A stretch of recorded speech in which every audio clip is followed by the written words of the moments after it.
Hello and welcome to the Mighty Dave Show. I'm your host, Dave Ball, also known as Blinson on Reddit and @Blinson1 on Twitter. And with me I am joined by the other two Daves here. So why don't you guys say hi and introduce yourselves? Go ahead. Alright, well, I am Dave. I am Abe Froman 1986 on Reddit and Birdbag on Twitter. And I'm LA Kings Dave everywhere. Woo! Yes, you changed your Twitter name back to I stop did. confusing I everybody. liked it better, and I felt like it was just more me. Like, that sounds dumb maybe, but I don't know. I don't really care. Like, I didn't feel like I needed to be... What it was. I didn't feel like I needed to not represent my fandom for people to still be okay with it. I don't know. Yeah. Maybe, You know how many maybe it times was a bad move. you know how many times I was still typing @LA and you wouldn't appear and I get very pissed because I remembered you changed your name? Like half the time, I'm like, I'm not even gonna write him. I'm pissed right now. That's fine. It's not even worth it at this point. Typical Philadelphia fan. I mean, obviously my thoughts weren't that important that I didn't feel like writing it to you anyway, but yeah. And yeah, we have a lot of. I guess we have a couple topics to cover. I guess we'll start with injuries first. Lundqvist got injured, hit in the throat with a puck. Out a month now. Seems. Yeah, that'll happen. That must have hurt so much. What's amazing to me is that they didn't get this cleared up immediately. Not only, I could almost understand that they let him keep playing in the game because he said, you know what, I'm all right, blah blah blah. Yeah. But as soon as they heard that he had problems breathing and was lightheaded, they should have waited, not allowed him to play in the next game. Like, I know that players push through injuries too much, and it seems like they didn't do their due diligence as a medical staff to clear him early enough if they found this problem like several days later. Yeah. This is, it doesn't come as a shock to me that this is a problem either, because you remember when Crosby, what was it, he had a broken neck or something or something. I just remember the Pittsburgh doctors, this is way back a few years ago, but I just remember the Pittsburgh doctors, they got fired because they misdiagnosed him. Was it the concussions that they misdiagnosed, you mean? No, something to do with his neck, I thought. I mean, they misdiagnosed recently the whole mumps thing. But No, it wasn't that. I know. This happened like 2 or 3 seasons ago, but basically the doctors got fired because they thought he had like a pinched nerve in his neck or something, and it ended up being something very way more serious than what it was. I just looked it up. In 2012, they say that he had a fractured vertebrae in his C1 and C2. Yeah, and this was from the 2011 Winter Classic, so yeah. Yeah, so I want to be shocked at them not really checking out Lundqvist, but at the same time, it's just, for some reason, it just seems like team doctors, when they miss something, it's huge. Yeah. But that could also have something to do with the player just not telling them exactly what he's feeling. No, that is very true. Yeah. Well, in Crosby's case, he said he was complaining of neck soreness. So. But yeah, hopefully he gets a speedy recovery. I know they have Cam Talbot, who's a very capable goaltender. So hopefully he can pick it up for New York, who is still fighting for a playoff spot. Or are they in it right now? No, they're in it. They're third in the Metropolitan. I think that the East is pretty much locked up. Yeah. No, Flyers can still come back. Oh, he totally. says, knowing they can't. We have Kimmo Timonen back now. We can do it. I'm really happy to see that. Speaking of coming back from injuries, I'm glad that his career wasn't ended by something like blood clots. Yeah, I hope he plays at least one game, so as he says, his career can end on skates and not in shoes. I just want him to come back for at least one game. And hopefully get traded to a team that wins the cup. Do you think that this is his last season? He said at the beginning when he signed the contract, he said, "This is my last season." Okay. And that was, before all the blood clot stuff happened. Right. And I think with all this, he still has the blood clot in his legs, but the doctor said they won't move. So during game days, he's not taking blood thinners, so which makes him able to play, because then his blood will clot if he gets cut and all that. Right. But I think with everything that's going on, he's going to retire at the end of the season no matter what. And I really hope that he comes back before the trade deadline, plays a few games, and then the Flyers get maybe like a 5th or 6th round pick for him, for a team that, and he can go win a cup. What's his contract situation? I'd look it up. It's a 1-year deal. I think I've been like hearing a bunch of different stories, but originally it was a $2 million contract plus he had bonuses for each number of games he plays. So that could go against the cap like next year. But I think it was originally $2 million, but I've seen sources saying it was $1 million. Seen sources saying 1.5, but originally it was 2, I believe. Interesting. Everyone's kind of in a disagreement with it. I mean, I would check CapGeek, but that's kind of not Yeah, the thing. unfortunately, yeah. Yeah. I mean, it'd be a good veteran presence to have. He's been to a cup final, so he knows what it takes to get there. Mm-hmm. You can check it on NHL Members. NHL Members. Yeah. I never used it. NHL Members is not terrible, but it's also not good. Not CapGeek. No, nowhere close. Supposedly, the 2 million cap hit. Yeah, that's what I thought it was. But So, yeah, and there's a chance at a 1.5 bonus overage. So I doubt he's gonna get that. I think it's like you play 35 games, you get a certain number. 20 games, he gets a certain number, and there was one more, but I forget what it was. Gotcha. Yeah, it was small, and then I think it was a really high up one. So if he basically plays half the season or something, I don't remember. This was 8 months ago when he signed the contract. Guys, breaking news. What? The Toronto Maple Leafs has made a trade. Oh, with who? Tampa Tampa Bay. Bay. Really? It's a conditional Wow. 7th round pick for 2016 for Carter Ashton and Dave Grohl. Think this is a tiny bit of a cap trade? Because that's not much for 2 players. Sorry. Somebody was knocking at my door. I mean, I can't really. I've heard Carter Ashton's name come up a couple times, but I don't really. I know the name. That's about it. Yeah. I wonder what the condition is. Yeah, I saw it on Twitter, but it didn't say. I wouldn't be surprised if it's something to do with contract situations or playoffs. Mm-hmm. Well, we don't have a lot of information yet, but this is being reported by the Hockey News and other people. Carter Ashton isn't terrible. I just don't really understand. I mean, Tampa Bay is already first in the East. I don't really know what they're getting out of this unless they just don't feel that their fourth line's producing well enough. Mm-hmm. And it's obviously a salary dump for them as well. Yeah. For Toronto. Yeah. Looks Also, like Ashton he was actually drafted by the Lightning in the first round in 2009.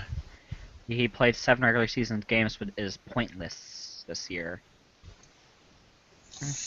And Dave Grohl has played only 5 NHL games, so. And has 1 assist. Mm-hmm. I guess he is a rookie or something this year. David Grohl. He is 22, so most likely a rookie. Yeah, he's 5 NHL games, so obviously he's a rookie. Yeah. So I guess that is a blockbuster trade. Yeah. No one expected all those things to happen. Yeah, huge trade. The Tampa's obviously going to win the cup now with these 2 players.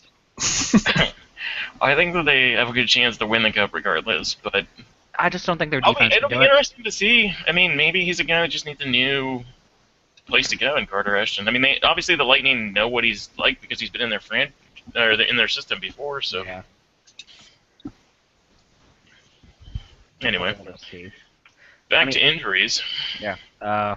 We'll go with Abe's favorite player. Matt Cook is out 5 to 6 weeks with a sports hernia. Doesn't this make you sad, Abe? You know, for unpopular opinion time, for any other player, I would be very upset, but it's Matt Cook. I don't think 2 or 3 years of being I'd say probably about an 80% clean player. I don't think that makes up for a career of trying to ruin other people's careers. I don't wish injury on anyone, but with Cook going down and him being out 5 to 6 weeks, there's no sympathy for me. Hmm. Yeah, I'm not very sympathetic of him. Well, regardless if you're sympathetic of somebody Yeah. getting hurt or not, how But do you he's still- think that affects your team? Oh, I mean, it's gonna. Isn't he like one of your better penalty killers? Yeah, he's good on the peak. Well, yeah, he has a role, and he fits that role. I don't know. I wouldn't call him good or bad. He's a good role player. Mhm. Bottom six. I mean, he's a veteran. He has over 1,000 games played in the NHL. So Does he really? yeah, he played his 1,000th game with us, I believe. I didn't realize he was 36. Yeah, he's up there. I mean, we have a lot of young kids on the third and fourth line. Hala, Nino, Coyle. So when you lose a veteran presence like that, I guess it kind of stings a little. But we have so many other veterans on that team, Mhm. and honestly, the way Parisi plays, he plays like a third line grinder, but with just how he skates. But I mean, he scores like a first line player. So Mhm. I mean, there's a lot they can learn from him just alone. So, I don't know. I don't think the loss of Cook will be that huge. He's a kind of an energy guy, but your professional team, you can find other ways to win. Mhm. Who do you think is going to really step into his role now on your team? Probably Kyle Brodziak. Okay. That'd be, I mean, that or Kyle Brodziak or Charlie Coyle, just because Coyle's kind of got a big body. He's a power forward. And he hasn't really been scoring goals this year at all. And so, if you can't go score goals, might as well use that body down along the boards. Mhm. Okay. Yeah, I haven't watched enough Wild games, but I know that he's a decent player, so I think it's going to hurt your team overall, but at the same time, your team's playing pretty well. Goaltending's finally coming around, and you guys are more of a system team than individual. hmm Yeah, I think anything negative that comes from it's going to be very minimal. But that could also just be my bias talking. And, well, that's exciting. We kind of got an update on Nichushkin today. He still has 3 to 6 weeks from return. So, I guess sucks for Dallas. No, Dallas, right? Yeah. Okay. I mean, don't think- he was a... Go ahead. Go ahead. I said he was a very important player for Dallas when he was there, but he's still out, so not much difference. I don't think they're probably not gonna be making the playoffs this year because they're bottom of their division in a very tough division. Yeah. Yeah. Also, I think that there's no need to rush back a young kid like this. Yeah. He's Especially when you still a second-year player, and if the team's not needing him or they can't use him to get over that hump and into the playoffs, then just make sure he's healthy. He's good to go for the rest of his career. You don't want to ever re-aggravate an injury for stupid reasons. They are only 5 points away from tying for a wild card spot, but Yep. still, it's kind of they don't really have the team to make it far in the playoffs. So why rush a player back that should be better? I mean, they have a fairly young team, I believe, so no need to really rush him back. It'll be interesting to see how the wild card pans out. Yeah. Because right now you have Vancouver sitting in the second spot, 59 points. And you have Colorado, Minnesota, Dallas, and LA at 55 and 54. So what's going on with LA anyway? They think they're gonna be the first Stanley Cup team set for in a while that doesn't make the playoffs the following year. Thanks, Dave. You're welcome. I mean, a couple years Listen, ago. we're tanking for McDavid so we can have a dynasty for the next 4 years afterward. But you'll be the team that does. You'll be the first Stanley Cup team in a couple years that doesn't make the finals the next year. It's more than a couple years. How Off the long ago top was of my that? head, Was it Carolina recently? Did Carolina make this finals the next really? year after they won? maybe so. I feel You like might it was be right. Carolina. some reason that sticks out because I remember a couple years ago it was almost Chicago after they won Yeah, right. after they won in 2010. It was Chicago Carolina. did make the playoffs, but they got knocked out. Yeah, but it was like very close. It was like coming down to the last like week or two in games. Yeah, Carolina is the team. Oh wow. Actually, that year, both teams that played in the Stanley Cup Finals didn't make the playoffs. Carolina and Edmonton both played in 2006, and then in the finals, and then in 2007, neither made the playoffs. That's kind of amazing. Well, Edmonton kind of didn't really have a chance since Pronger left. Well, he left and went to the Ducks, who won the Stanley Cup that year. So, He got his first. That was his first cup, I believe. and he got Well, to it's bang over. whoever he wanted in Edmonton. So, Yeah, he did. you know, Yeah, best of both worlds. it is what it is. Yeah. So, what do you think? Do you think your team's gonna finally somehow make it work, No, and they're not gonna squeak in like they usually do and just run train? I don't think so right now. Not with the way that we're playing or with the personnel we have. We need another defenseman. That's become obvious, blatantly clear. Our third line is just not up to snuff. But that's what happens when you lose a whole line of your defense. I mean, Willie Mitchell's gone to Florida. Slava Voinov's gone possibly to jail. So, I mean, that's huge. And Mike Richards never panned out. Tanner Pearson's hurt. It's like we just have a lot of problems this season. Let's be honest. Jonathan Quick's having his worst season as a professional. A lot of things need to turn around. I still think we can make the playoffs, but I don't see it happening unless we make a move at the deadline and pick up somebody on defense. So, if you have to look at Columbus's defense pair, who do you think you're gonna trade for it and turn this all around? Bring back Jack Johnson. No. Dude, if we're going to make a move, a lot of people keep speculating we're going to trade Mike Richards on a prospect for Dion Phaneuf. Uh, I don't really know. I don't see that working. That for some might reason. help both teams in theory, but I don't know. I Uh, don't know how Mike Richards would deal with the media presence in Toronto. but at the same time, that team could use a better two-way center Yeah, than anybody they have right now. yeah, Let's he be is. honest. Yeah, though who knows how much of a two-way center he is still. Also, I think that he actually might benefit from playing with better scorers. Like, no offense to the Kings, but aside from Gabrick and Jeff Carter, and I know that Richards has played with Jeff Carter, but at the same time, it obviously wasn't working anymore. Maybe being on a line with Phil Kessel or Van Riemsdyk or something will spark him in some way that he just hasn't been able to find in LA. So, He was on a line with JVR when they were both still here in Philly. So, when that's a very JVR good was a point. rookie, they were together on a line together, I believe. So, they could find something to make it work there. Yeah. I feel so sorry for Mike Richards. He has won on so many levels, and he just isn't doing it anymore, and it makes me really sad as, a former fan of his. Well, he had his first game in the AHL, he didn't have that great of a game, but his second game, he had a goal, and then he stole the puck on shorthanded and set up a play for a goal shorthanded, and then he had another assist in that game. So he had a 3-point night in his second game. He played really well. Mhm. I know obviously it's the AHL, so his competition's not as good, but I watched part of that game, Mhm.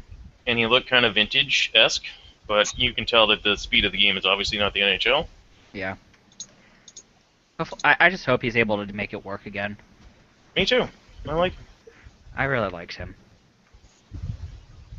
But, yeah, it's really sad to see a player like him kind of lose it. Yeah. Can you think of another player that fell off so quickly recently besides Danny Heatley? Scott Gomez? Well, that's a good one. Danny Briere fell off really fast. Who else? I mean, Danny Heatley got dropped to the AHL as well. At least Danny Brier's still playing. in the NHL. Yeah, he is. I don't. Is he being scratched still by the Avalanche? At times. Yeah, that's what I thought. Still, it's sad to kind of see these players be really past their prime and all how they work, and kind of watching them kind of die out. Hey, Ari. Hello. I've got 20 minutes in between dinner and going out again, so I thought I'd pop in and say hi. Hi, Ari. Hey, Ari. That's my invaluable opinion. We're talking about players that have kind of dropped off after being really good.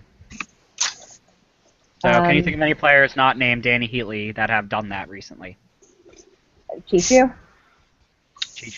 Well, Chichu kind of It's had the Thornton Joe effect. Thornton effect. Yeah. Yeah. You guys are forgetting Ilya Kovalchuk. It's like he doesn't even show up to games anymore. I mean, Mike Richards would probably be the best Yeah. example. That's kind of what started all of it.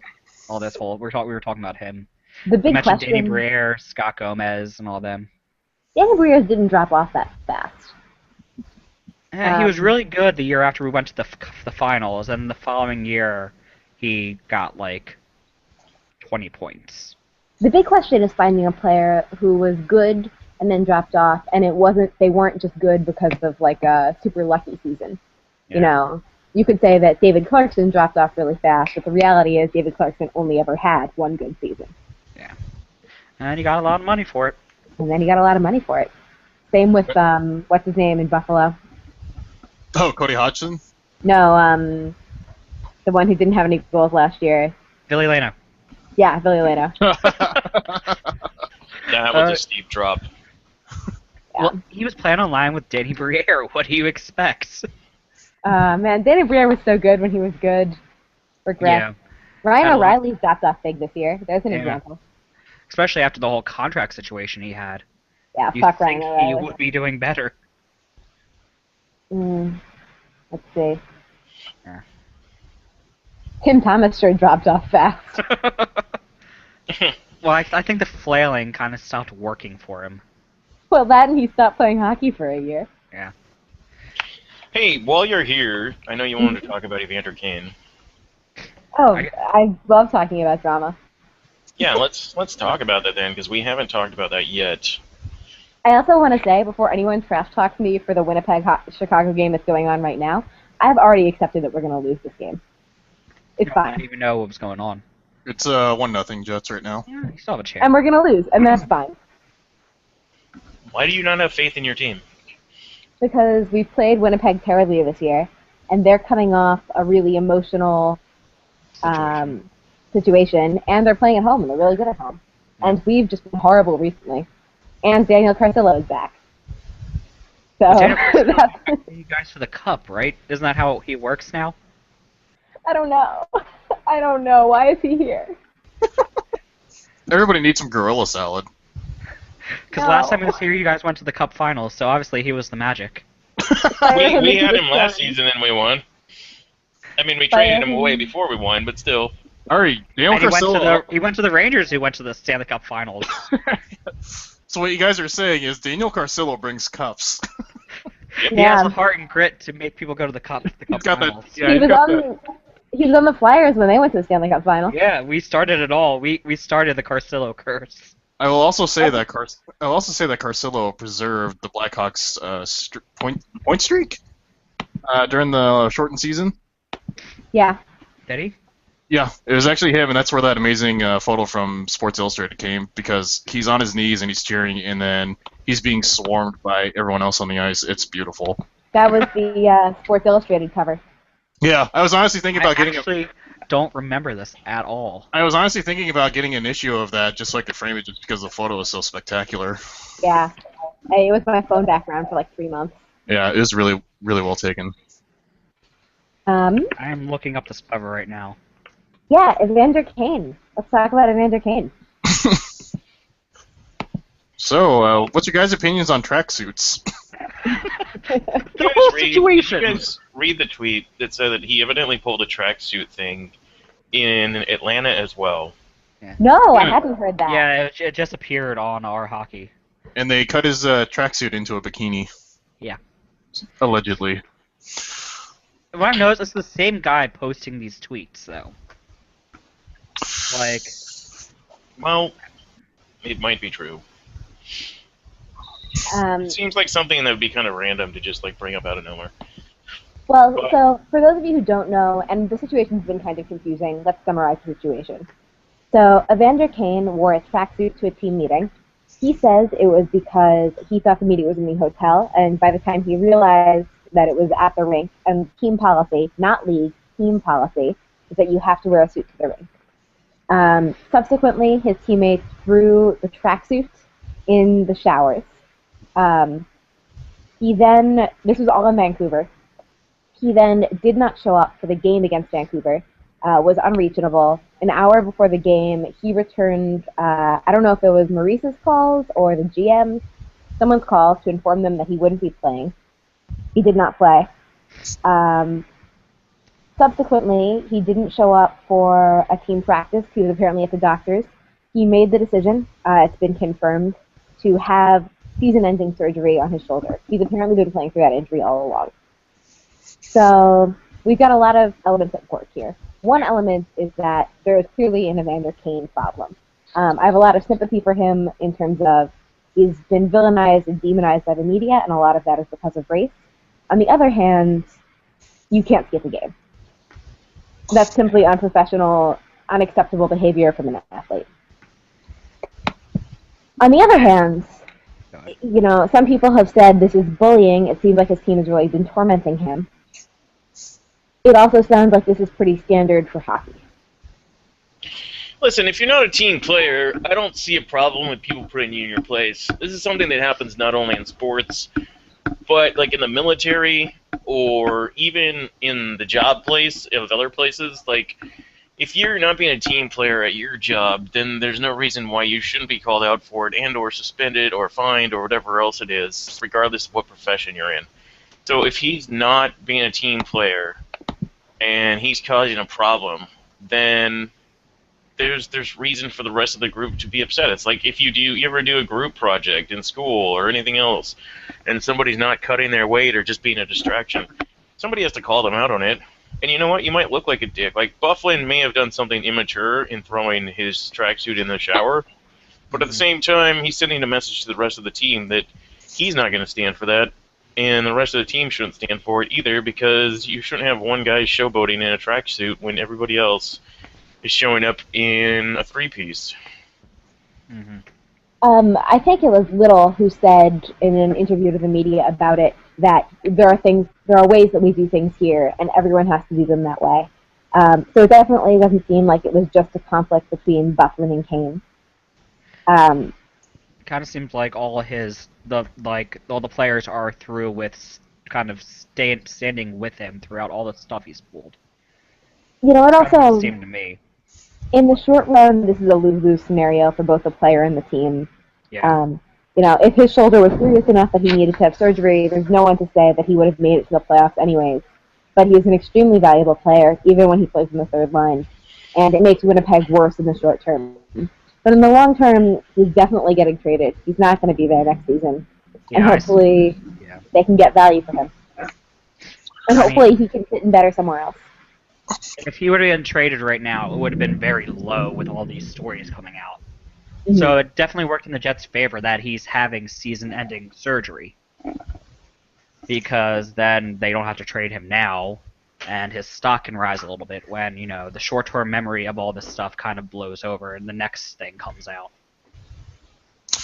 I'm just curious that when he is traded, like, what team's going to be able to fix that? Because I think the guy has an ego problem, just from what I've read. So I'm curious as to, you know, if he's traded to a team, what team thinks that they can get him to cooperate, I guess, would be. Maybe a team with a low media like what happened with Tyler Seguin. Like, Tyler Seguin was, you know, the party boy out in Boston. Well, Tyler Seguin was also very young and growing up still. So was I mean, how old Kane. is He's like, what, 23? 24, 23, maybe? 24? He's only 23 or 24, yeah. He's still very young, and a lot of the stuff happened when he was young. He is a star player thrust. He was a young kid thrust into stardom. He's 23. So He was thrust in it too young. I mean, he was with the Thrashers for a while, so he didn't have the media presence. And people, down his neck when he was very young, so he got away with everything. But now with all this new media in Winnipeg, he's not getting away with as much, and he's not, reacting correctly to it. Well, I also think that, I think that hockey is unfair to players who show personality. And I think that hockey is especially unfair to players of color. And I think that both of those things deserve to be considered when we're talking about his, quote, ego problem, etc. That we perceive a bigger ego problem for him because he is subject to more scrutiny. But on the other hand, there are things you just can't do. Maybe the answer is a new coach and a GM where his relationship isn't as fractured, a new captain where his relationship isn't as fractured. Those things definitely help. Change of scenery oftentimes doesn't mean anything, but I think this is a case where it could. Yeah, I think it could help him a lot if he definitely goes somewhere else. I mean, his cap hit is what, a little over $5 million, I think. Not bad. 6 million. 6 million. Oh, his Still not cap bad. hit? I don't know. Yeah. Its salary this season, $6 million. Okay. Let me check his cap hit. Hold on. Oh, crap. What? Ow. Sorry. I'm leaking hot wax all over my hand. Ow, ow, ow. Ow! Ow! Why are you Shouldn't do waxing that. yourself in the middle of the podcast? I'm not! Jeez. Oh my god. Oh my god. Okay, so I was blowing out my candle, and then like a hole appeared in the wall of the candle, and it poured hot wax all over my hands. Our Rich Day Hockey Cast. Fuck, that hurts. Oh, shit. Oh my god. Guys, don't make me do this laughing thing. It hurts. Oh I'm man, so it's all over sick. my comforter. I'm still sick. Stop it. Oh, there's like a giant wax stain on my comforter.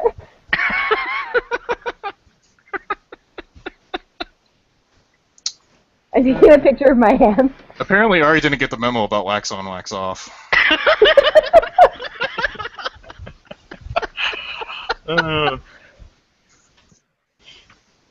Okay, that's Sorry, some Ari. fucking bullshit. What happened? Well, Ari, your night can only go up from here. Oh my god. How do you even get wax? Okay, please tweet me with how you get wax out of a comforter. Ari, I think your best option is to take a flame to it, just an open flame and melt that. That seems like a Alright, bad That's idea. totally what you should do. Alright, just let it dry, then you just like rip it off. I don't know if that works for fabric. That only works for skin. I had never tried it on skin, but I'll take your word for it. You're gonna wait for it to cool down and then you use a knife, like you would with carpet. Okay, that's a good solution. Thank you, Dave. How do you guys know that it will work on carpet also? I don't think I've ever dripped wax on anything. Thankfully, I have this handy cereal bowl that I can put the wax in. I don't know. I mean, I've gotten wax on stuff, I guess. I don't know. My Anyway, hands hurt. I'm sorry that your hand hurts. I'm sorry, that was very distracting. Please continue with the hockey. Oh, it's okay. Our wax cast. Literally. Ari injured herself, Cass. Oh, I like this podcast. You're so mean to her. Why are you so mean to Ari? Yeah, why are you so mean to me, Dave? Yeah, stop being mean to Ari. She is a nice person. You know, Thank you, okay. Dave. Well, okay, first off, this is not a deposition, people. Secondly, I'm pretty sure we've established that it would cause a great unbalance to the universe if I was nice to Ari. Yeah. I think at this point, yeah, I guess. I think all of Twitter would explode. What do you listeners think? Do you think Twitter would explode if Abe was nice to Ari? I feel like this is a terrible question to ask our listeners. Don't worry, I'll take like 7 minutes for them to be able to answer. Oh, and I can definitely tell where this is going to, but it's cool. I owe Dave a present, a poem, because my team lost to his team, because my team is playing like dog shit right now. You should read the poem out right now. I'm not. Well, I'm not done writing it. I'm going through actually the third revision of it. You have to read it out on a podcast. Come on. Poetry is very difficult. Did you go with the acrostic poem? I did. So the poem acrostically yes. spells "fuck you, Dave." Oh, God, perfect. I love it And already. that's why it's so hard, because I have to match up to the letter. Ari, I just looked at that picture. What did you do? I poured hot wax in my hands, asshole! I think Ari's trying to pull a little Indiana Jones, stealing your heart there, and she kind of failed with the wax, but it's cool. Try to Kanema things. Yeah, Kalima. Wow. How do you even... What? Still just tweeted, Ari, are you okay? Are You you know okay? that the focus feature on your camera, by the way. Are you okay, Ari? Are Yeah, you okay? I know. Exactly. I am a Michael Jackson song. Ari, are you okay? Are you okay, Ari? We should all sing that now. Ow! That's our new theme song. That's our new theme song. You've been struck by a smooth podcast. No, I think he got struck by some candle wax there. Anyway. Yeah, so Event Arcade, he's a problem, but it's not all his fault, but it's mostly his fault, and show up for your game. Where do you guys think he would get traded to when he does get traded? I don't think he's That's going the to big question. See, he's going. I think he goes east. You do? Yeah, I think so. What team, though? I know my team would love to have him, but who knows if we'll be able to have him. I hope they trade him to Anaheim for Ryan Kessler.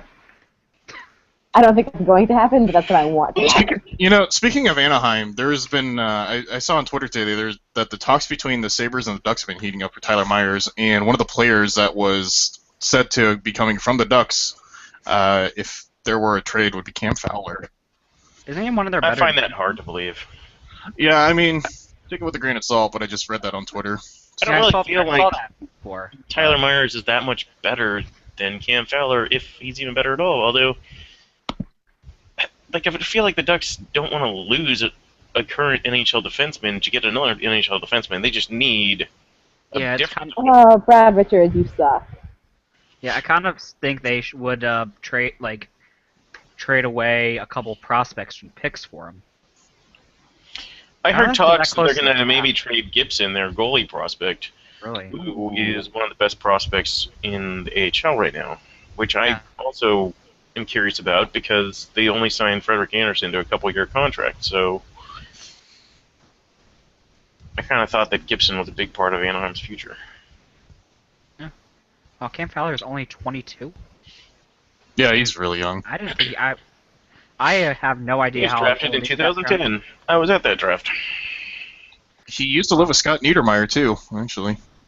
I don't know if Oh, I just saw on Twitter today that Tamara Pearson, while recovering from his injury, lived with Andrei Kopitar, and that's really cute. Andrei Kopitar adopted a rookie and let him play with his dog while he healed. Kopitar has a cute I dog. caught the interview. Yeah, it is the cutest dog of all time. Kopitar's a nice guy. What can I say? Well, I know Danny V took in Giroux when he came into the league. Yeah, he Oh, also it's took okay. in Sean Couturier. Yep, I was that's about right. to say. It was a running joke within the Flyers forums that the year that after Claude Giroux moved out, it was when he had his big 93-point season. So we're all still waiting for Couturier to have a 93-point season. There's a whole series with the Blackhawks of people who lived with people. Patrick Kane, his rookie year, lived with the Bowmans. Sam and Sidney Scotty Crosby Bowman. lived with Mario Lemieux. So did Sidney Crosby maybe still lives with Mario Lemieux. I actually learned this after JP Parise had passed, that Crosby used to play at Shattuck with Parise, and the Jack Johnson. Parises would actually have Crosby over every night for a home cooked meal. Wow. The night that he wasn't eating Jack Johnson's chocolate chip cookies, Yeah, yeah. which is the other story from Shattuck. Really? Yeah, apparently Jack Johnson's terrible mother makes chocolate chip cookies that Crosby is very fond of. I bet bet you she. You know what? I bet you she charged for those cookies too, because they seem so desperate for money. Well, Have you ever seen the video of Sidney Crosby and Jack Johnson from like the year that they were getting drafted or whatever? that video is so cute. Oh, it's so bad though. It's so cute. Wait, I'm talking about the one where they're walking down the street. Is that the one you're? Are you Oh talking about, no, that one is terrible. I'm Oh. talking about the one from the draft. like when they're in a hotel room? Yeah. And Crosby is clearly nervous about the draft, even though he's obviously going first. It's really funny. Oh yeah. It could have No, been the one Ryan from where they're Gosling. walking By the down the way- street. Will points out that his name is Fowler. He's destined to be with the Ducks forever. I completely agree with you.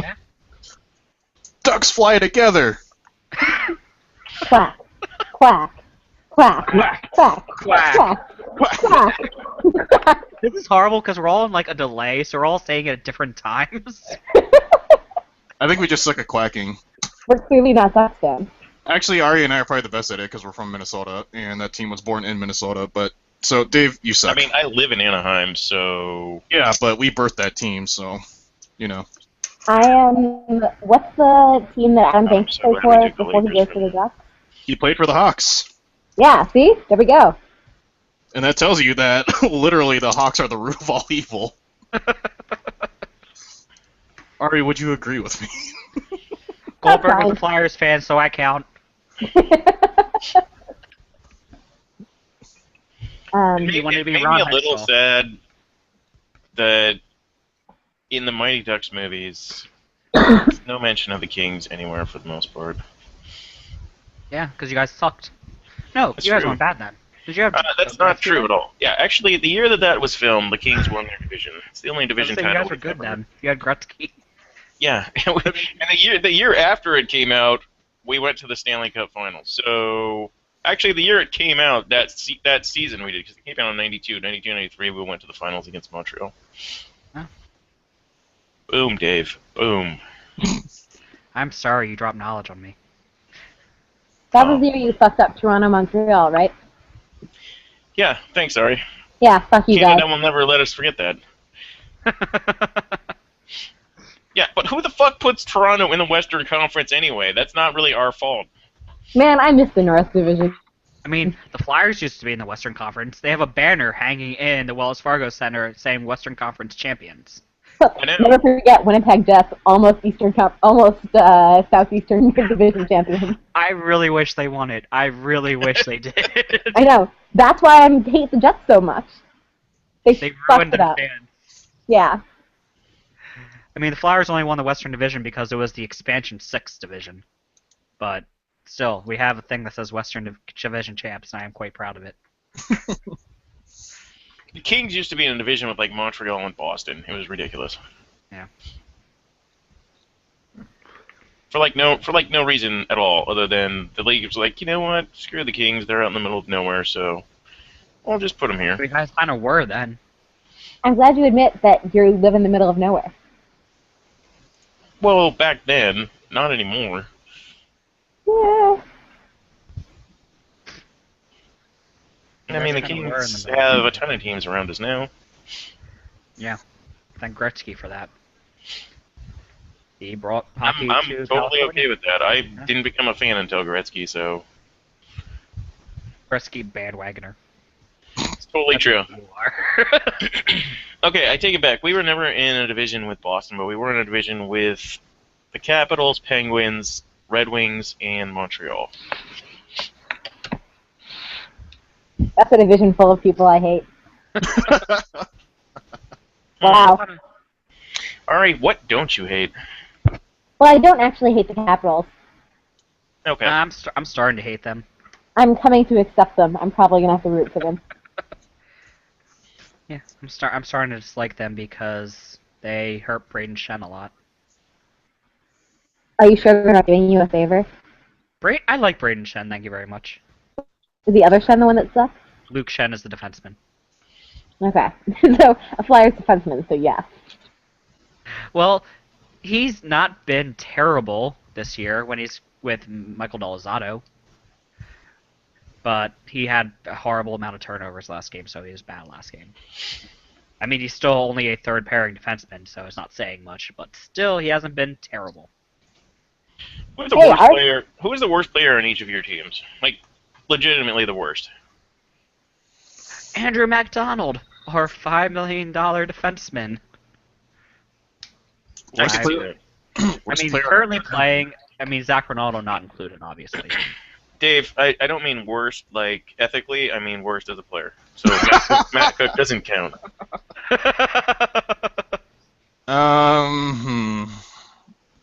Like on the ice, worst.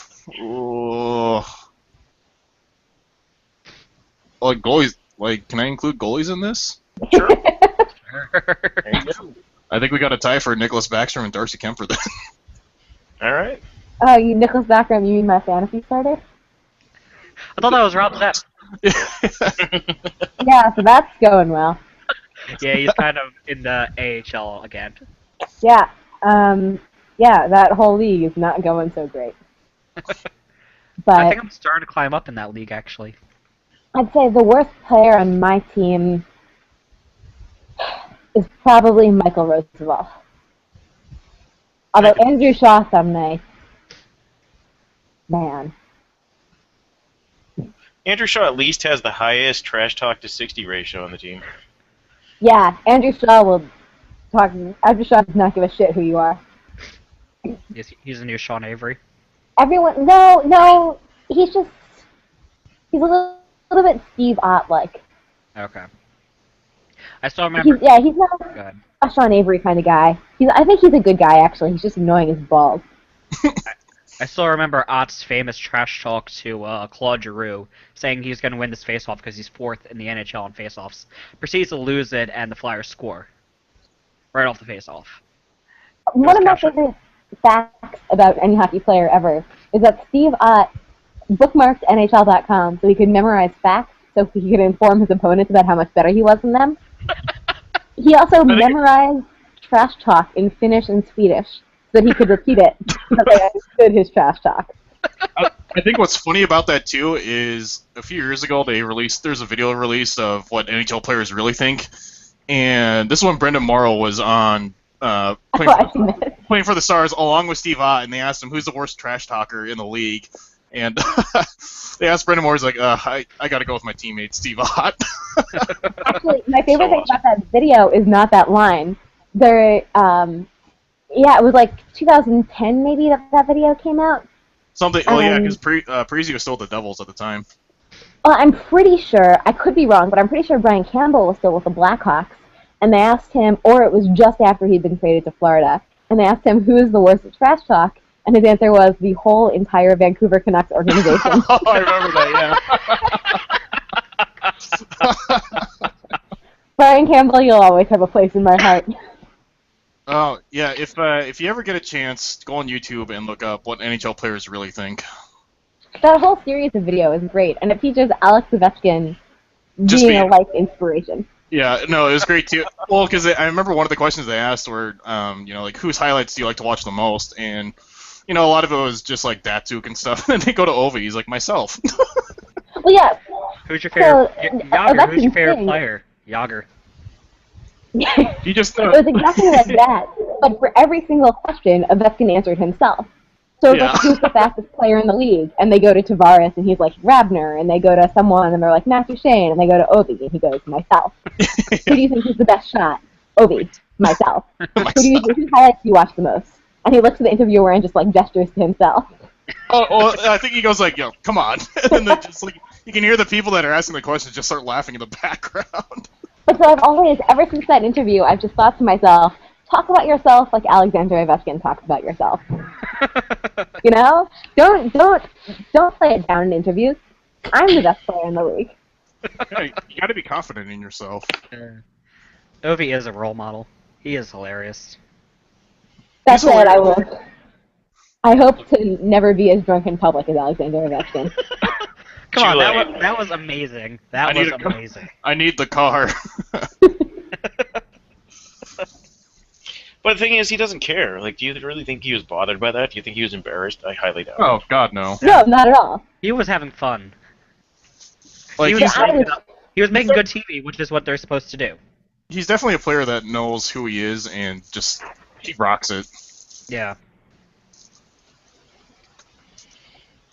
I think enjoyed for that the match. Kings, probably the worst player this season has been Jonathan Quick, but overall, our worst player the last few years is Jordan Nolan. That is not a good answer Why? for your team. Jonathan Yeah, worst Quick player on our being team is terrible. probably Jordan Nolan, but I mean, as far as skill goes, as far as this season goes, Jonathan Quick's been terrible. Yeah. I mean, it's rough to say that, but the dude's got sub. I mean, our whole team's shitty right now, but at the same time, nobody's lived down to their expectations more than Jonathan Quick. Yeah, everyone kind of expected him to, be the. Would you? Is he considered elite now? I know it's, No. it's a back and forth topic, and I'm very confused on it. No, thank you No, though. he's not now. Okay, they expected him to be up to his playoff quick form. I guess that's how I should put it. I don't think hardcore Kings fans expect that anymore. Really. I mean, Honestly, he wasn't terrible in the Olympics either, so I thought he was usually good in big games. I guess the season isn't big games for you guys. Yeah, we'll see what happens. I don't want to say that I'm glad this is happening to Los Angeles. Although, if they don't make the playoffs, I will be relieved to not face them in the playoffs. But a lot of times they talk about teams where the regular season doesn't matter. And LA, they used to say, was one of those teams, and Chicago was one of those teams, and San Jose was one of those teams, that the regular season didn't matter. All that mattered is what you did in the playoffs. And Los Angeles is hopefully scaring the shit into Chicago. The regular season does matter. Please play well. I think for the league, it would actually, like, I know this is maybe just my bias, but I think for the league, it would be a hit to the playoffs if the Kings don't make it, obviously. It's Los Angeles. It's a huge market. It's two-time winner in the last 3 years, defending champion. It's a lot of big-name players, and I think that it's going to hurt their ratings overall if Los Angeles doesn't make the playoffs. But at the same time, something needs to wake the Kings up. So if that's what it takes, then we'll see. Also, I really wouldn't mind if we missed the playoffs this year if we're not going to win the championship anyway, and have a shot at Connor McDavid and Jack Eichel. So On the other hand, just to play devil's advocate, it might be good for the league that Los Angeles isn't there. Because it's gotten to the point where people assume that LA or Chicago is going to win the series they're in.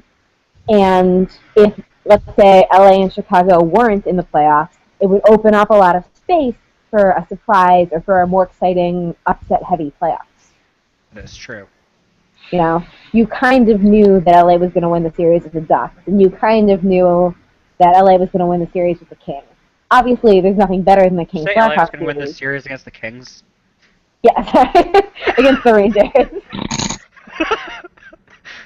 I would hope they would win. I would hope they would win against themselves. I think. But yeah, against the Rangers, kind of just expected them to win. Yeah, so I don't know. Maybe it'll be open up the Pacific Division a little bit for some excitement. Yeah. I mean, I guess it's kind of good not to see the three-headed demon of the California wrecking everything. well, think that's that's- another thing that I think the NHL actually doesn't want for another reason, and that's the AHL is moving 5 teams to California next season. So True. you have a brand new crop of minor league teams, thanks in large part to the growth of hockey in California, and the fact that LA played both San Jose and Anaheim in the playoffs last year. You had a lot of rivalries, especially with the playoff format going the way that it is right now, that they were hoping would remain there this season.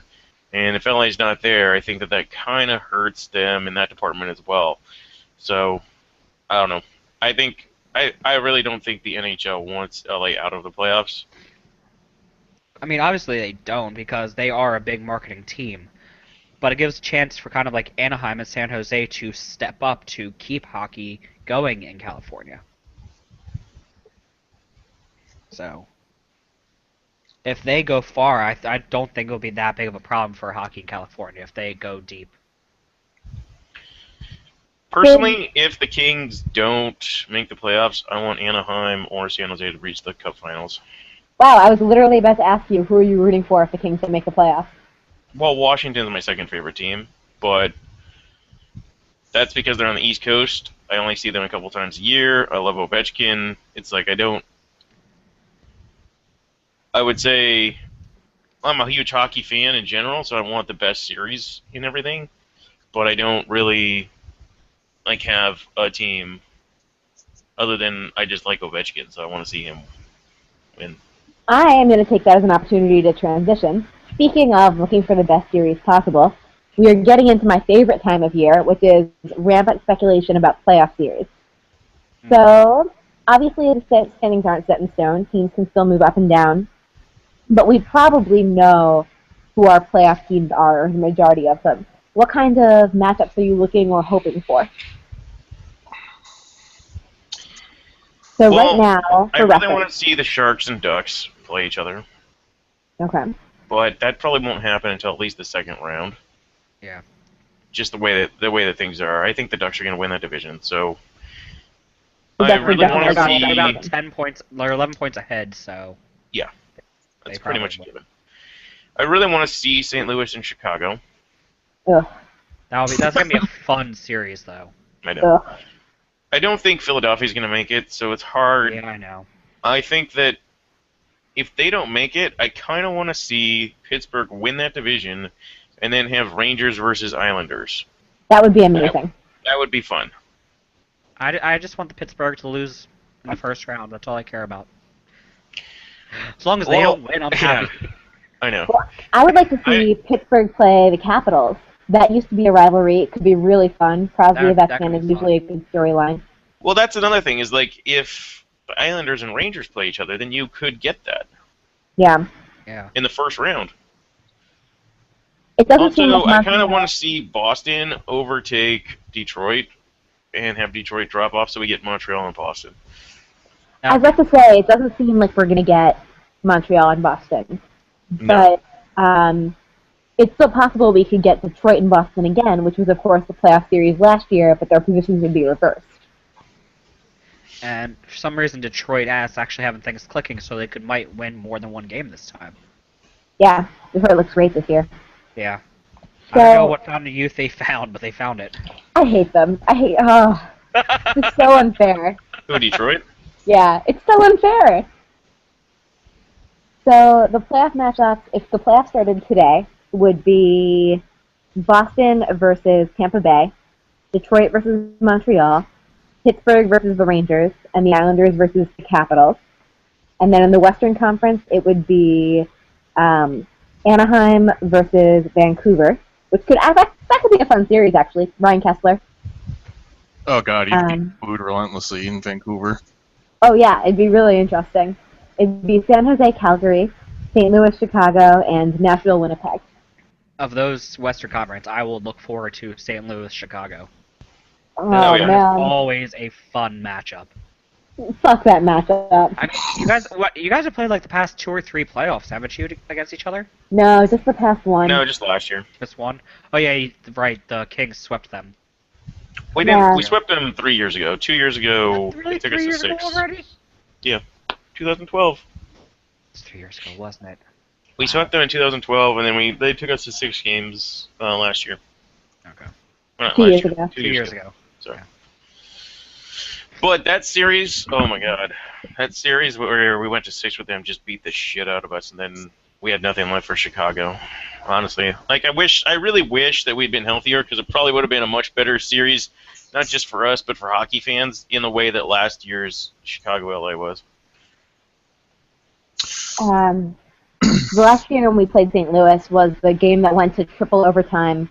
I was at a debate conference, and I'm like trying to debate, and in between like rounds, and I'm supposed to be taking notes and like forming arguments and checking evidence.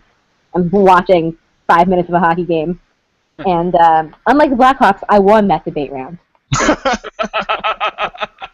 and I was really pissed off.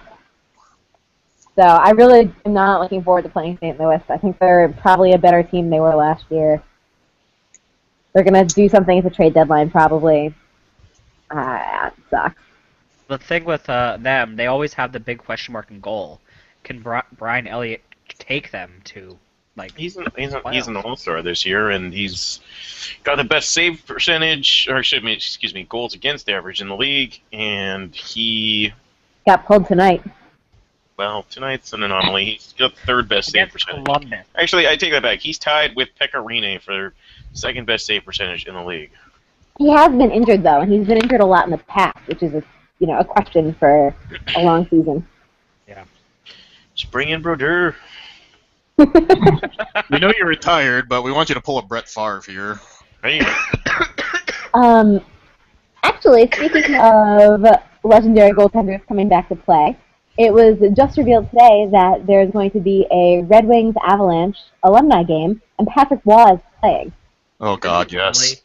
that is so Patrick fantastic. Waugh is I gonna hope fight Chris Osgood everyone. plays too, and then they both run to the they skate to the middle and drop gloves, and then hug it out or something stupid.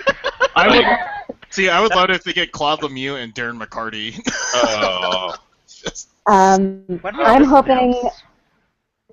that Brendan Shanahan plays so that he can be Shanna tackled again, or I'm pick up- hoping that it's like an all-star game and they score 9 on Patrick Waugh and he demands a trade to coach the Canadiens. I hope.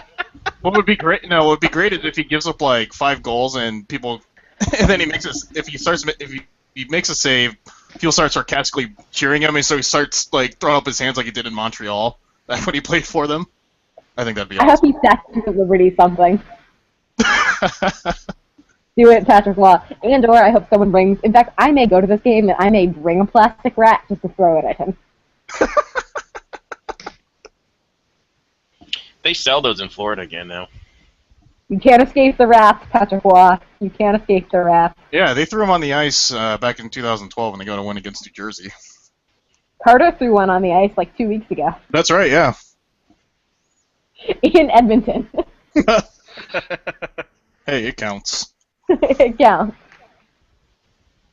I take it back. Evidently, they just continued selling them in Florida. Well, I just I'll checked. find I them. was gonna see how much it cost, but evidently, They could just go full Red Wings and just have people sneak them in. Yeah.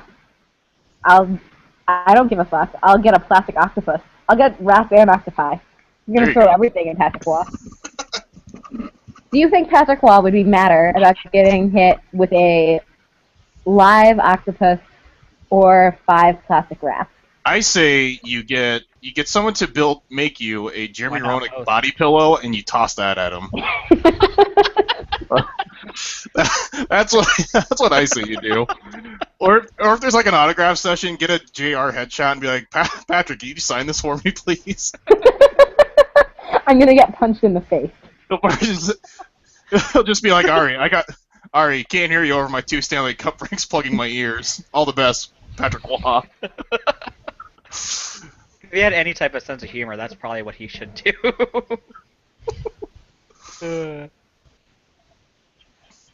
Man, maybe... Actually, I feel like if I were gonna get a picture signed by Patrick Waugh, I would give him a picture of the overtime goal in 2003. Oh God, yes. Yeah, fuck you, Patrick Waugh. Thank you, Bruno. that was let's see, 2003. That's No, a I'm thinking 2002. I was thinking Oh, wow. 2002 was his Statue of Liberty dumbass play. Yeah, 2003 was the he lost to the Wild in the first round, 7 games. Yeah. Yep.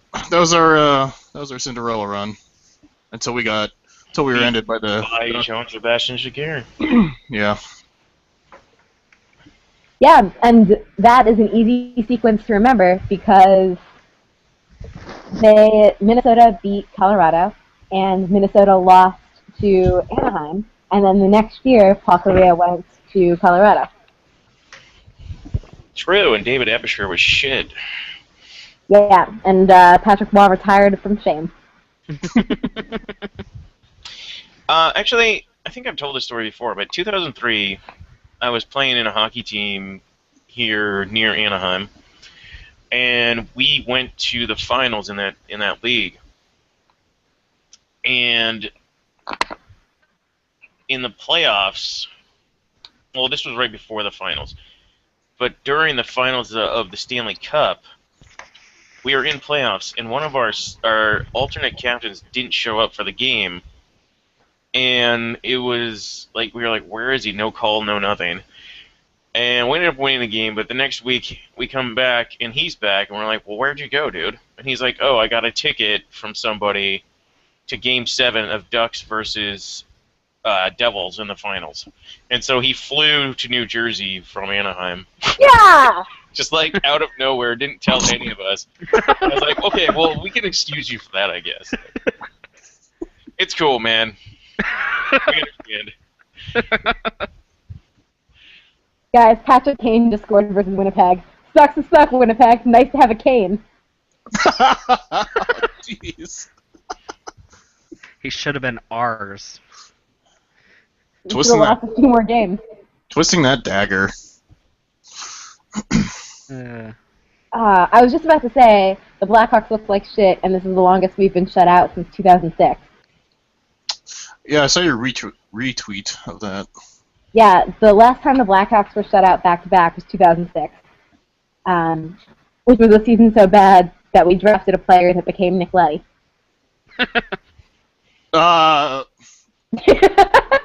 Damn it, Ari. I That was didn't the hear what first you season said. we You said drafted. what? 2006 was the last time the Blackhawks were shut out back-to-back, which was a year so bad that we drafted a player that became Nick Leddy. Ugh, God damn it. Hmm. And people That wonder was- why. People wonder why. It's like, God, why is Dave so mean to Ari all the time? That is the reason. That was, of course, the year we drafted Cam Barker, 3rd overall. God damn it. No. 2006? No, 2006 you drafted Jonathan Taves. No, Jonathan Taves was 2007, and Patrick Kane was 2008. Sorry, you're wrong. No, I'm right. Am I? Leddy was drafted 16th overall by Minnesota in 2009. Yeah, I Jonathan know. Taves was drafted in 2006. Yeah, Right, you're talking right. about- I You're will right. bet And then we you missed the playoffs in 2008. right. I will bet you another coaster on this right now. No, you're right.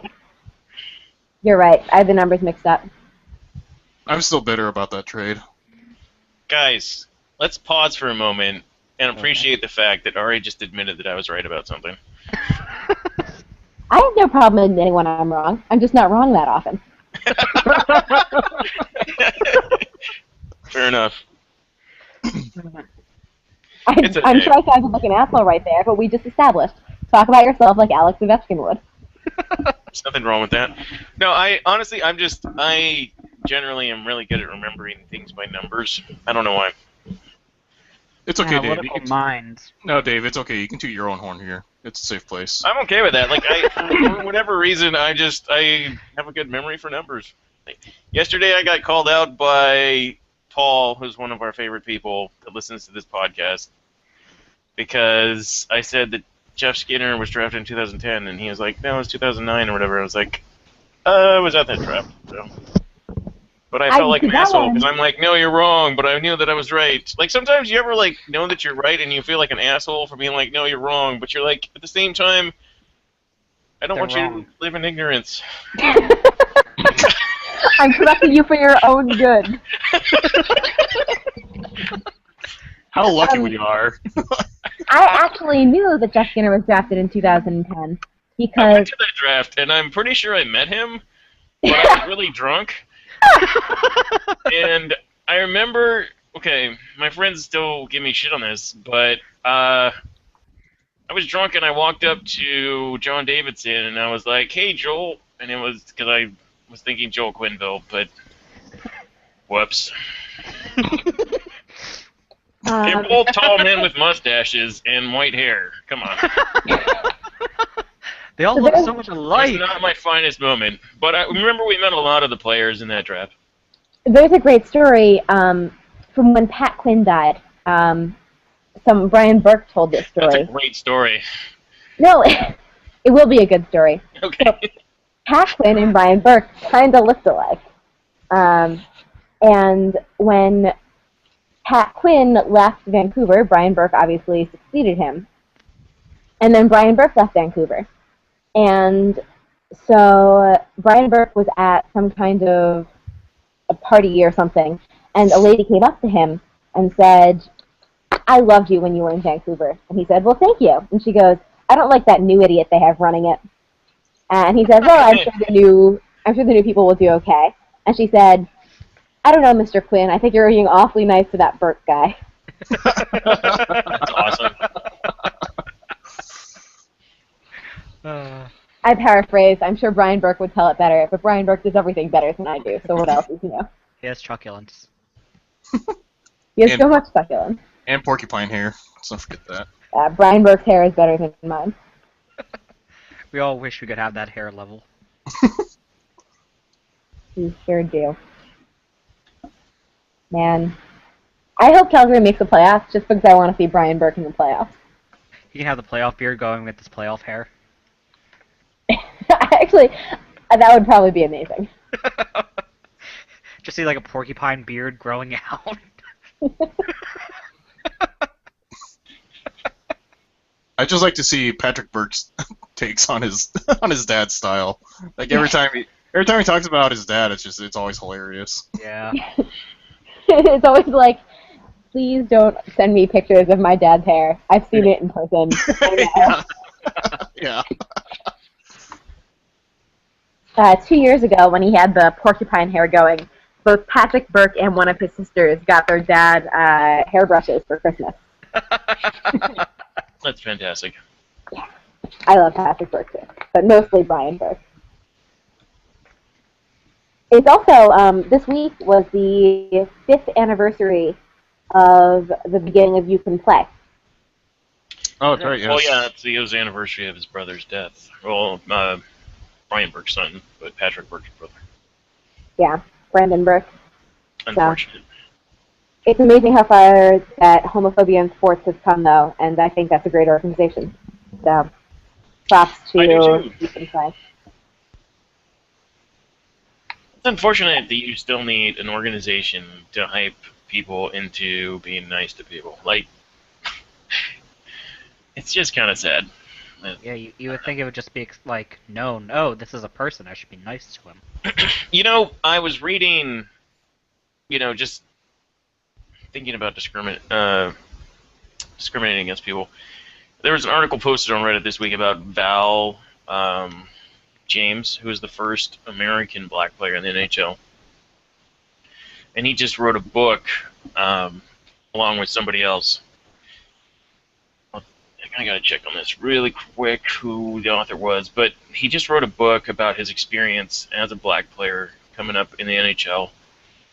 And I haven't read it yet, but I'm intrigued by it. And I know that there's been some people talking about doing things for Black History Month this month, and just talking about discrimination and how it's played a part. And when we talk about people like Evander Kane, the whole issue of racism has come up a lot recently, and how it seems like Vancouver media in general just seems to target Evander Kane, and some people, including himself, have possibly indicated that they feel that it's race-based.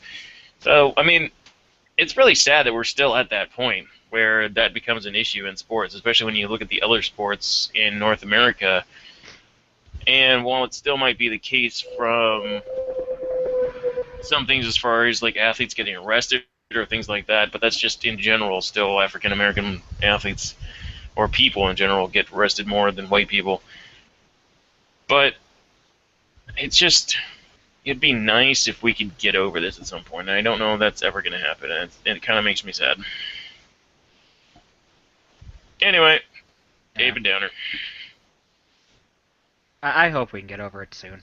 I really do. I mean, unfortunately, it's not something that individuals can get over, because racism and sexism and homophobia, as well as transphobia and, a variety of other systems of privileges, are built not only into us as people who grow up in this society, but into every institution that we live with. And I think that I have a lot of learning to do in terms of finding not just when individuals are racist, but how institutions act in ways that create endemic racism. Mhm. And so if every single person woke up tomorrow and was free of the obvious signs of racism, we would still live in a society that was racist. And I don't know about so racist, but ethnists, basically. I'm going to go ahead and use racist. Okay. Um, and so not in our lifetime, I think, that we see that corrected. And I think that there have been efforts to fix some of the systems that create disadvantage and that create privilege.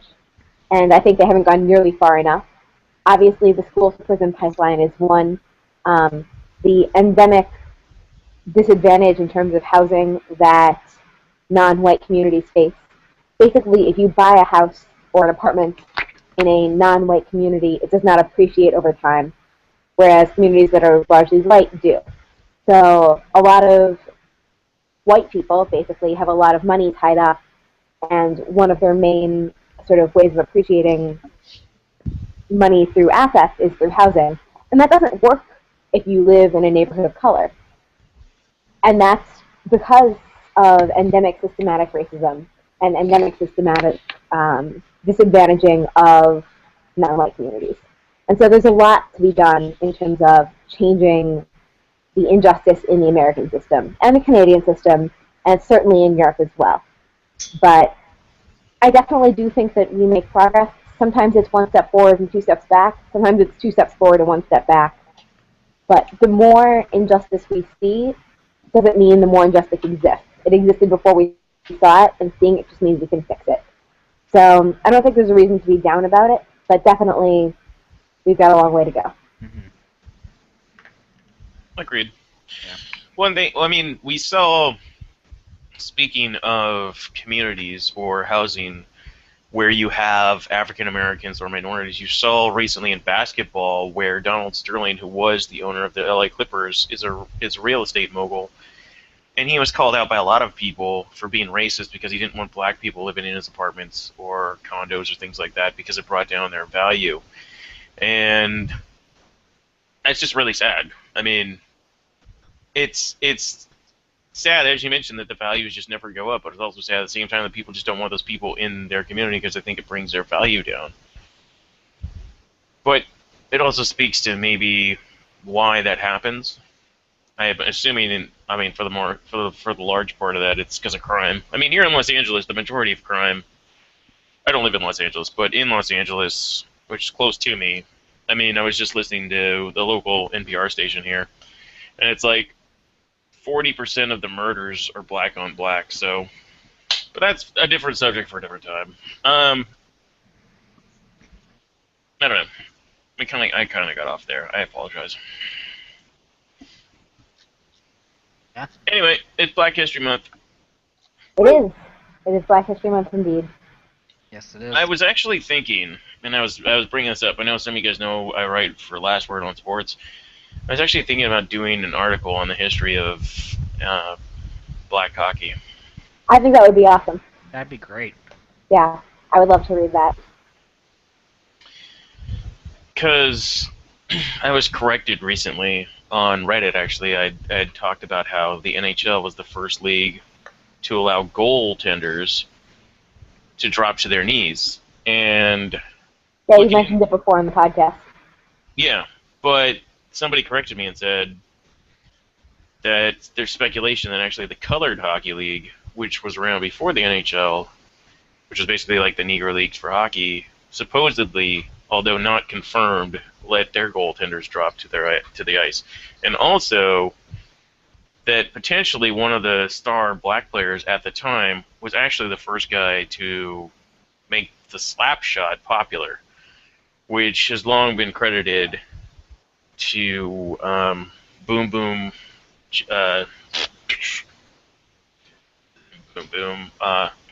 Joffrien,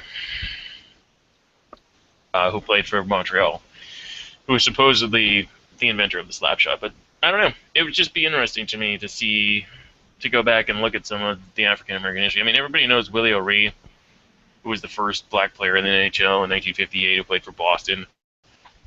And actually, another reason why I was thinking about that is he actually played in the Western Hockey League for a long time for Los Angeles and San Diego with the San Diego Gulls. And with the AHL coming to Southern California, a lot of people are speculating that a Ducks AHL affiliate will now be called the San Diego Gulls, basically bringing that franchise back from the dead. So, just, I don't know, a lot of interesting stuff. But obviously there's not a lot of history with black hockey players. Probably the greatest of all time would be Jerome McGinley, I would think. I don't know if you guys, unless you guys count Grant Fuhr, maybe. Yeah, Jerome McGinley, I might even consider a better hockey player than Grant Fuhr.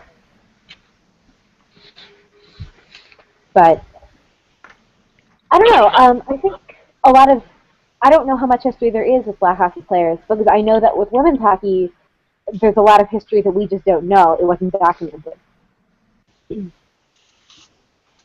know, history. One of the problems with history is that if you guys don't know, I studied history, so here's a short thing on historiography. One of the problems with history is that it reproduces privileges because in Western historiography, only people who were privileged were able to record their history, and then only recorded history was counted as valid sources until about the 1970s and the advent of social history. So people who were disprivileged or assumptions that existed in the time were therefore reproduced for thousands of years in the subsequent history. So, for example, it's very difficult to write about women's history during many eras because the sources just aren't there. Because people didn't write about women. Contemporary sources didn't write about women.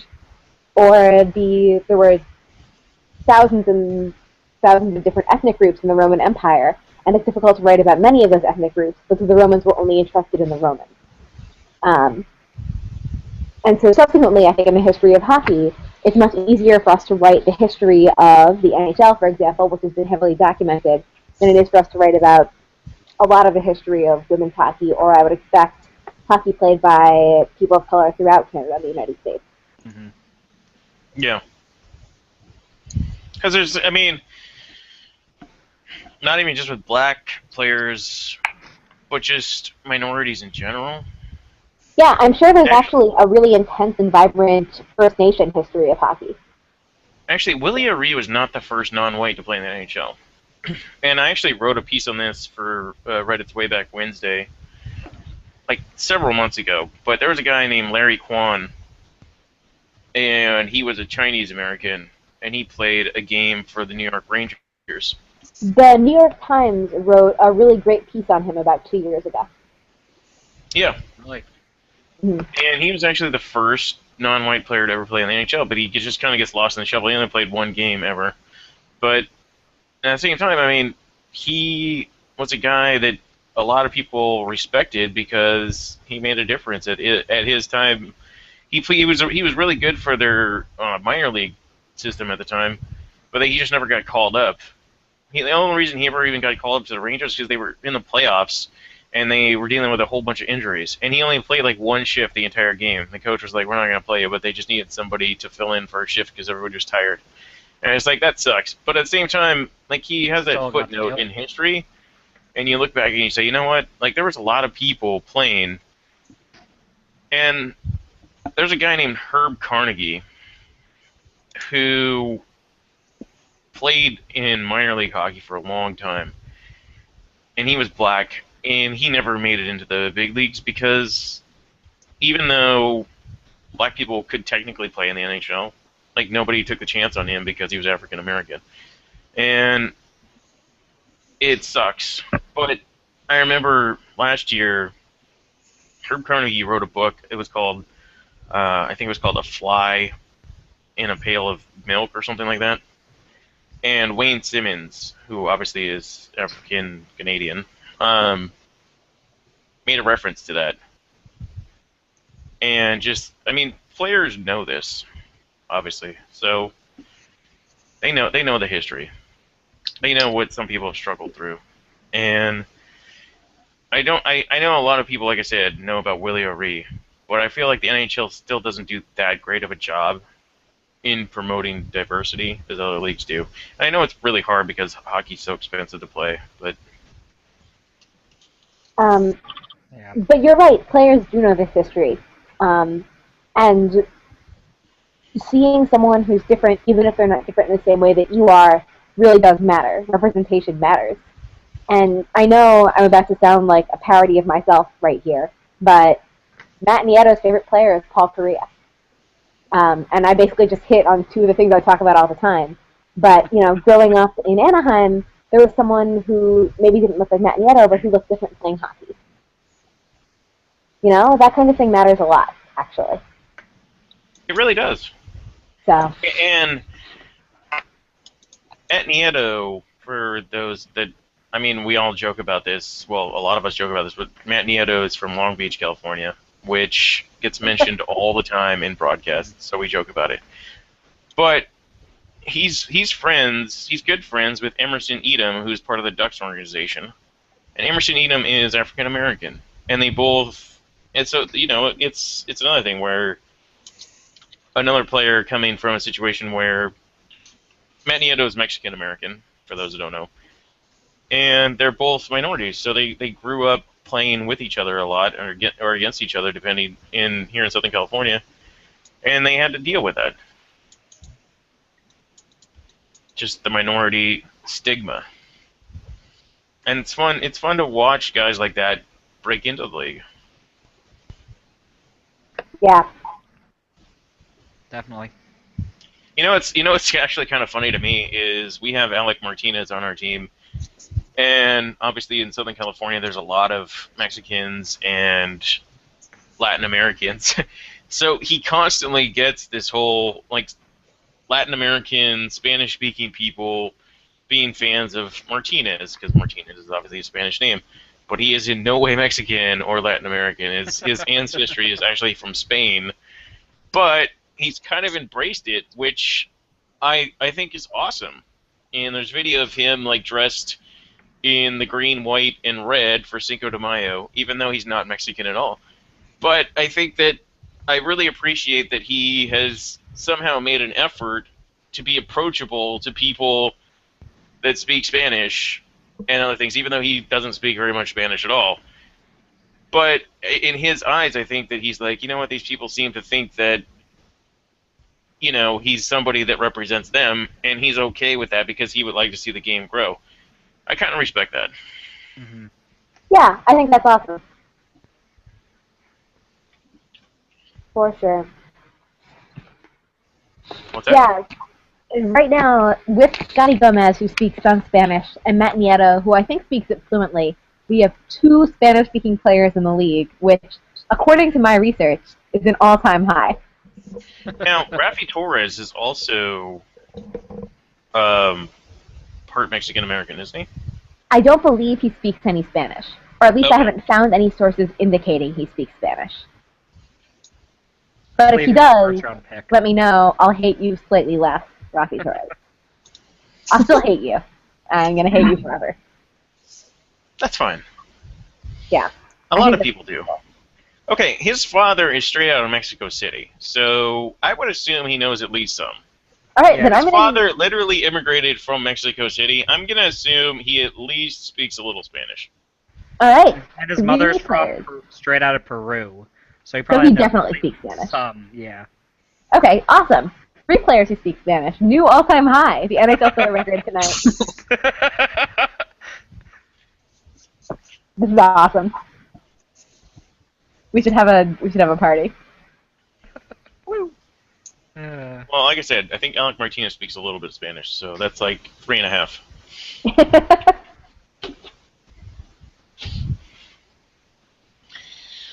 Anything else that you guys feel passionate about tonight? Not really. I did my piece on Chemo Teeman, and I'm very happy he's coming back. So I kind of hit everything I wanted to. Oh yeah, that's awesome. Congratulations. Do you think you're going to trade him? I really hope he goes to a cup, like the team that is the best chance of winning the cup. Honestly. But it all depends. He says it's going to take about 2 to 4 weeks to get back into shape. And by the time maybe he's starting to play again, the deadline's already going to be passed. So who knows? Yeah, I didn't realize how fast the deadline was coming up. Yeah, it really hits really fast this year, apparently, somehow. Oh, actually, that is one thing I want to talk about before we get off here. Who do you see who do you see making a play for somebody, and who do you think is going to be like buyers and sellers? And if somebody's a seller, who do you think's moving? Do you have anybody in particular that you're targeting? There's a lot of rumor and speculation, especially about the Leafs and Kings right now with Richards and Phaneuf. Evander Kane would have been in that discussion if he didn't just have surgery.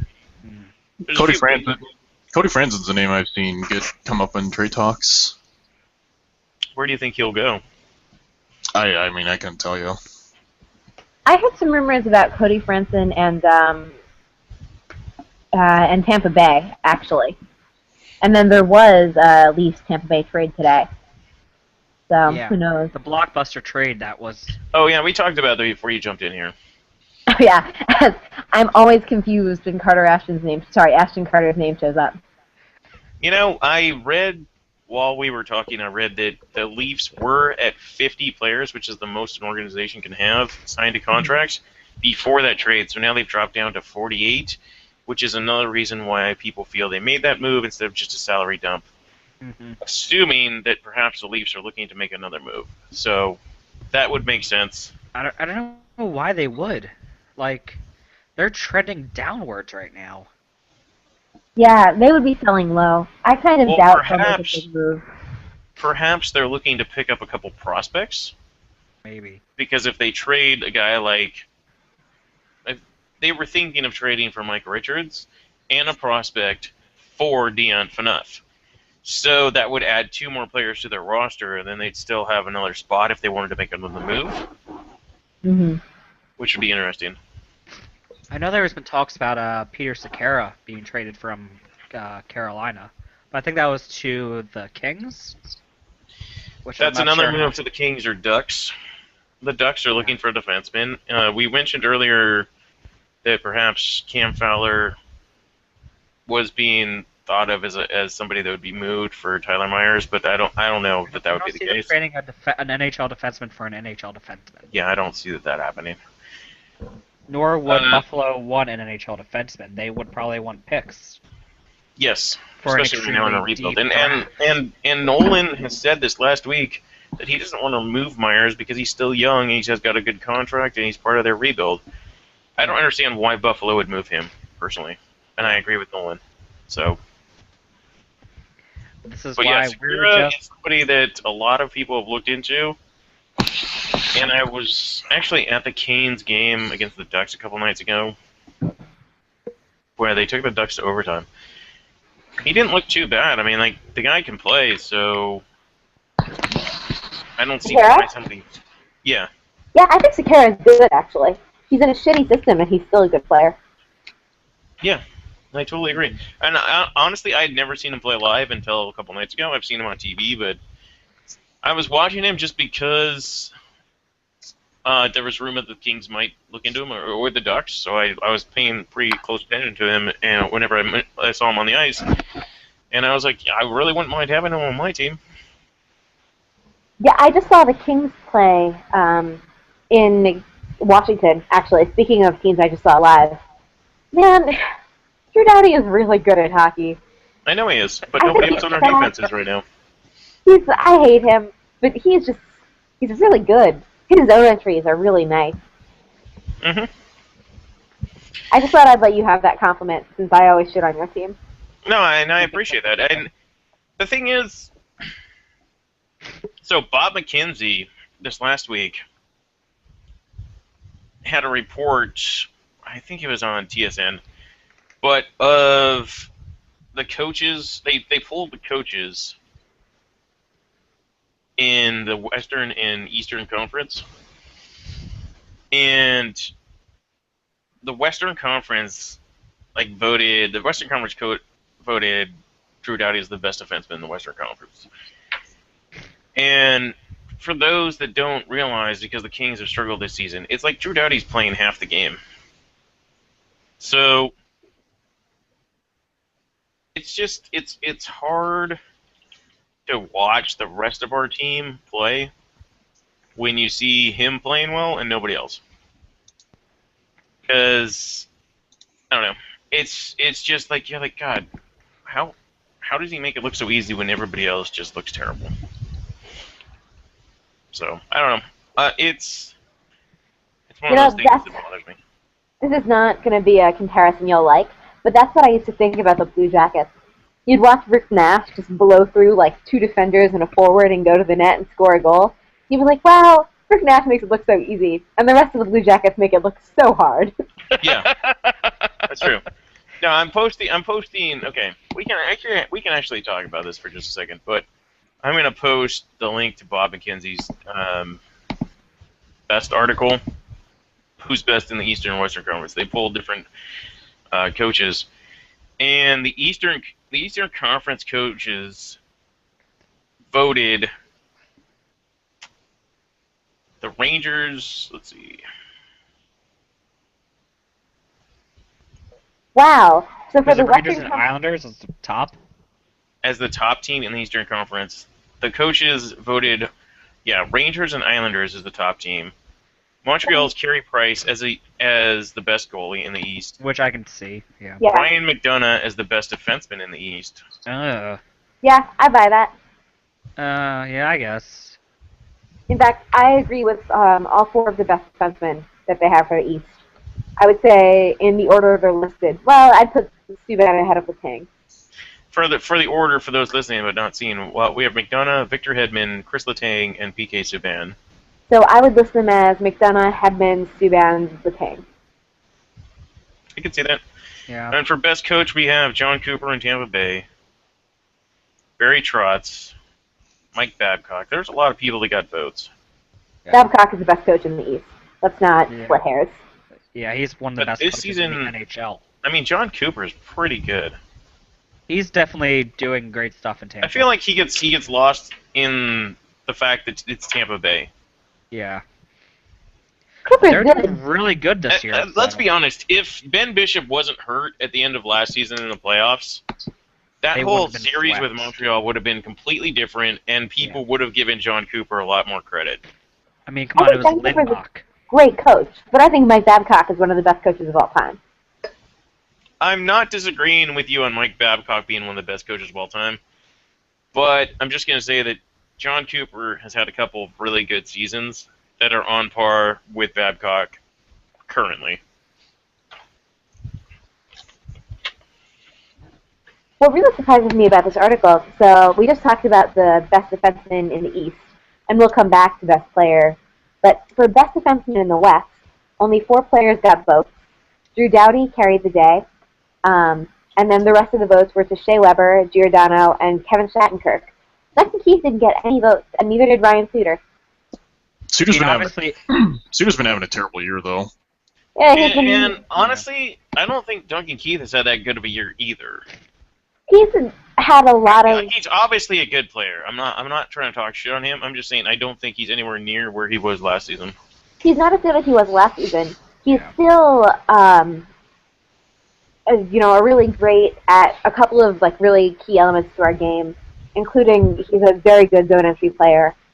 And also, he's had a lot of difficulty with partners. Dave Shuckup, who he's playing with a lot, he's playing with...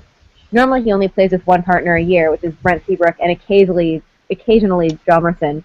He's played this year with Seabrook, with Trevor Van Riemsdyk, with David Rundblad, with Hjalmarsson. He played with Oduya a couple of games.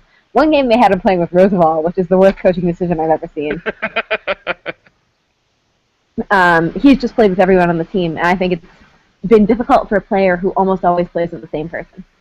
Mm-hmm. It's difficult to try to get a new line, new, pairings, and kind of understand exactly what the other defenseman's going to do, because they have to read off each other a lot. And I think it's much more difficult for defensemen than it is for forwards. Oh yeah. Yeah. I mean, defenseman, you're the last, I guess technically the second to the last line of defense. And there's only really 2 of you to cover your spots. You have to understand completely how your other defenseman's going to react so you can react accordingly. So that's with the familiarity. You need to be very familiar with your pairing. Mm-hmm. I guess I always grew up learning that and I don't know how true this is sort of in the macro scale, but I grew up learning that playing forward is playing chaos, playing defense is playing systems. So to whatever extent that's true on an NHL level, which I don't know, obviously I can't speak to that, it's a lot easier to create chaos and sort of exploit holes and openings with people you don't know as well than it is to play systems and close those down. But I am surprised that Duncan Keith can get any votes, even if it's only because he didn't get any legacy votes. Well, this is for this season, and we're more than halfway through the season, so I think that at this point, it's kind of obvious who the best is right now. In the Western Conference, since we didn't go over all of those, I found it a little surprising, but not like that surprising, that St. Louis got the most picks for best team. Pecorino obviously got the most for best goalie in the West. Yeah. Peter Laviolette got the most for best coach. He's been doing amazing with them this Yeah. year. So. And the best player was Ryan Getzlaf with 80% of the votes. The only other two vote getters for best player were Drew Doughty and Tarasenko. Tarasenko has been amazing. Yeah. You know what hurts me is I was actually looking at that 2010 draft we were talking about earlier. Mm-hmm. We took Derek Forbort like one pick ahead of Tarasenko. Oh, that sucks. And he's been toiling in the NCAA and now AHL since then. We picked what kind of 30th, so that's What's fine. that? We picked 30th that draft, so it's fine. In 2010? No. Yeah. No, 2010. you. 30th was New York Islanders. Unless You guys, we traded you our guys first one. traded it away. Oh, I don't even remember. I was probably still drunk. But Patrick Kane, sorry, I've just been Homer for the past 5 minutes. Patrick Kane is in the top 3 in scoring in the NHL for the first time. I mean, sustained has been in the top 3 in scoring for the first time in his NHL career. A lot of times, individual players get lost on the Blackhawks because we're fortunate enough to have a number of players who are big names. But he really is having a career year. He may never have a better year than this. So I hope that that's not true, even though... Here's my reason why I hope that that's not true, and this is totally selfish as an American hockey fan. But, okay, I'm going to say, I was on another podcast for the site I write on this week, and I had made mention that Patrick Kane might be the best American player we've seen since Mike Modano. I would agree. And that's not even, like, hyperbole. In my opinion, I don't think, like, Phil Kessel's good, Zach Parise's good. There's a few other guys that have come and gone, but realistically, I think that Patrick Kane's the only guy that we're going to see in the next, well, Jack Eichel and Austin Matthews are coming out in the next couple years. We'll see how they fare. But in the last 10 years, no American's been better than Patrick Kane at his prime, and I like that. There's never been an American to win the Art Ross Trophy.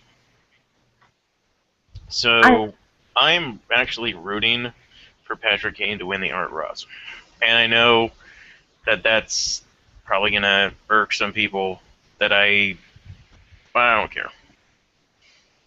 In my opinion, America needs somebody like that. The U.S. has only had one person ever win the Hart Trophy that's American-born, but he was a Canadian/American dual citizen, and that was Billy Birch in like the second year of the NHL ever. So most people don't even know who that is or care. He played for the Hamilton Tigers back in the day. Mm-hmm. And we've never, like I said, we've never had an American Art Ross Trophy winner. I want to see it. I hope that Patrick Kane tears it up the rest of the way, since Chicago's already going to the playoffs, and I don't really care. He can win it next year. This year he can't.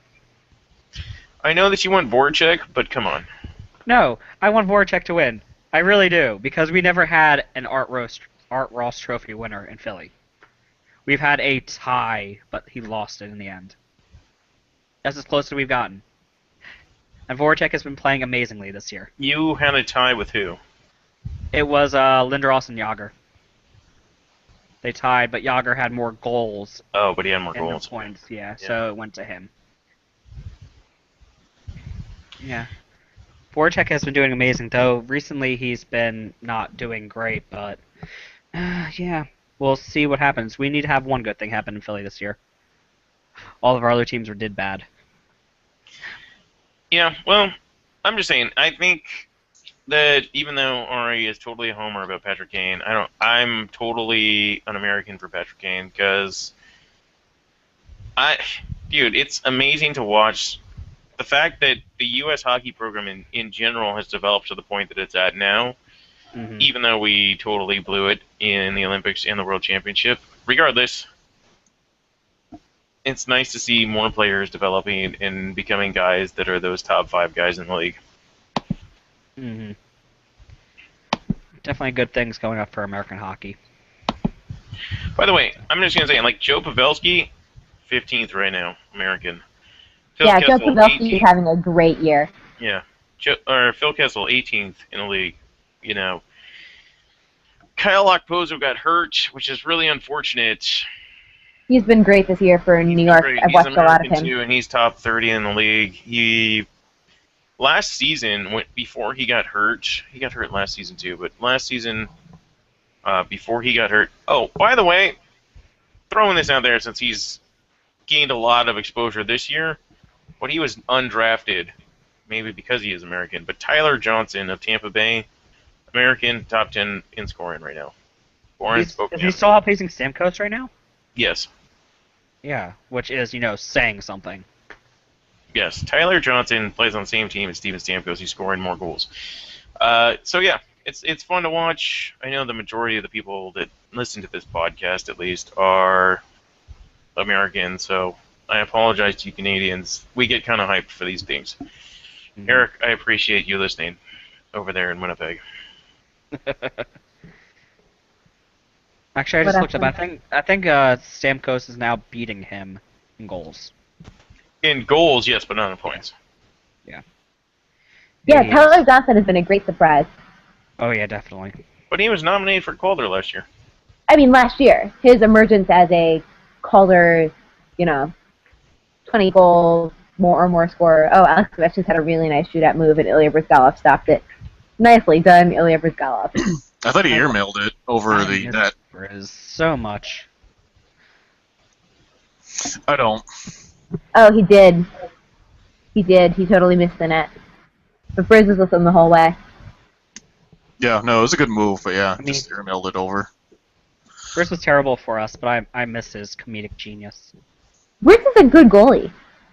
He really, I think he had a really bad outing for Anaheim the other night, but I hope that he plays well for Anaheim. Anyways, the Capitals just beat Anaheim in a shootout 3-2.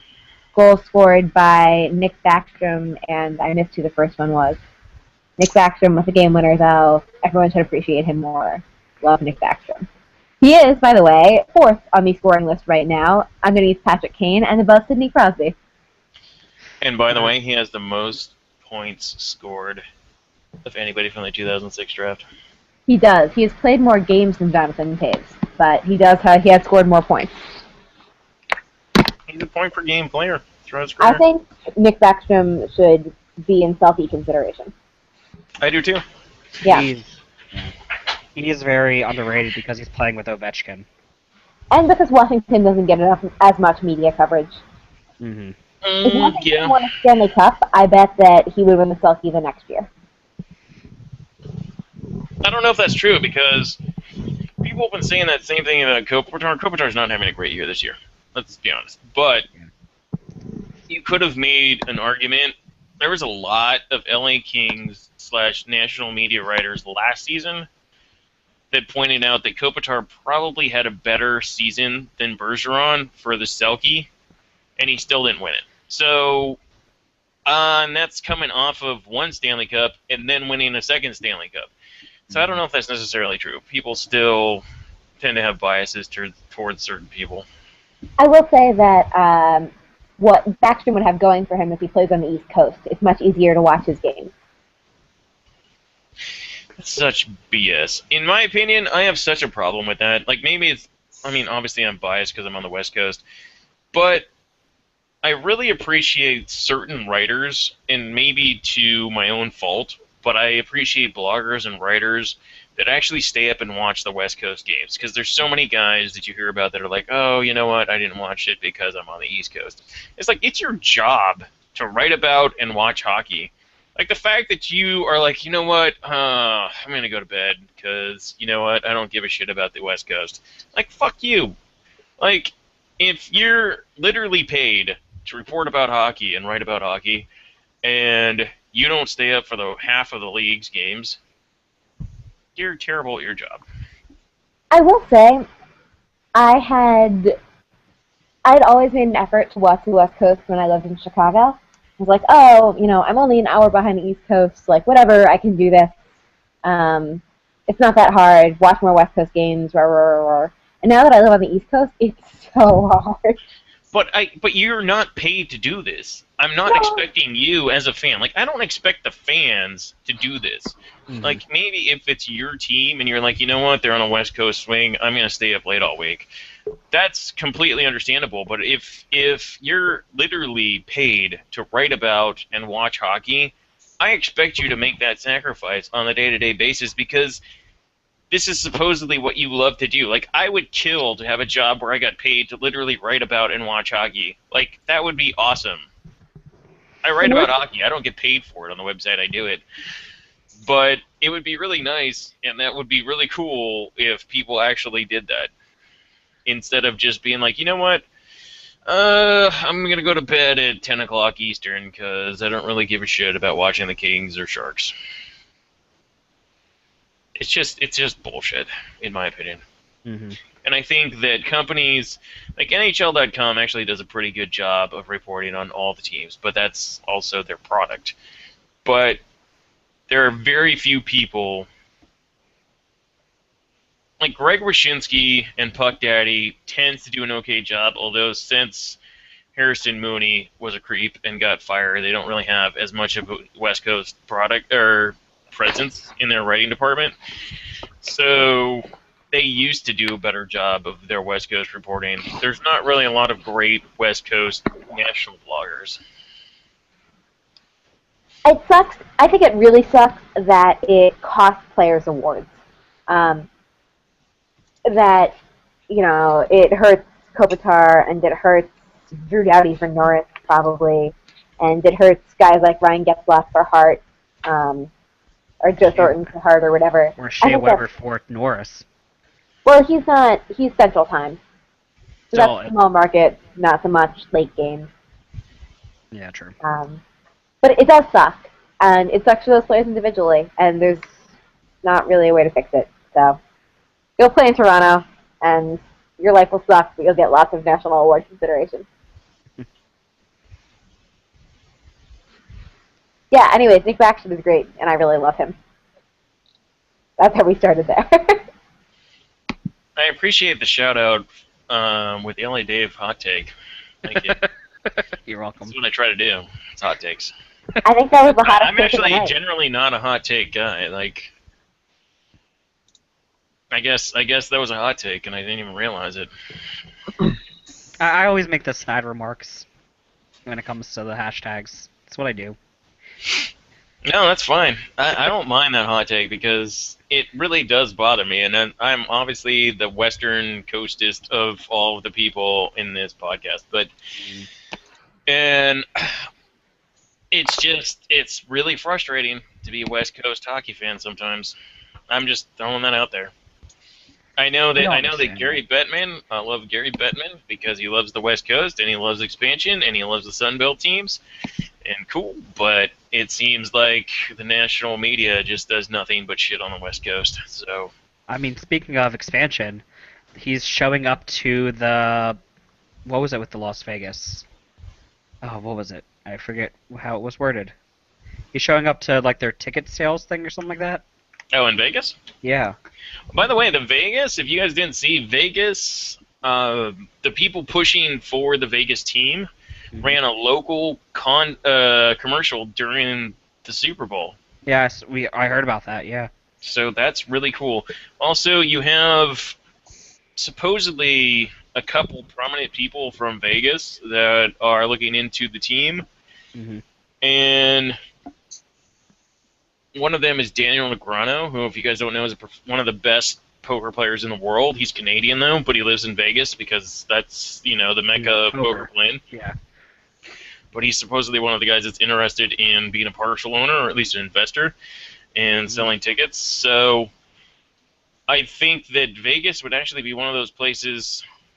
I know there's a couple other teams in sports that have, I would say, celebrity owners, like the Miami Dolphins in football. They have the Serena and Venus Williams and Gloria Estefan and Mark Anthony and like all these other like owners for their team. If Vegas did something similar, I think that couldn't hurt. If you had Daniel Negreanu, like I said, who's one of the best poker players and is a noted hockey fan, or if you had, some of the other Vegas guys, even if you convince like one of the big name acts in Vegas or something like that, then I think that would be big as well. Yeah. As soon as you get a big name act, the smaller name acts usually come out.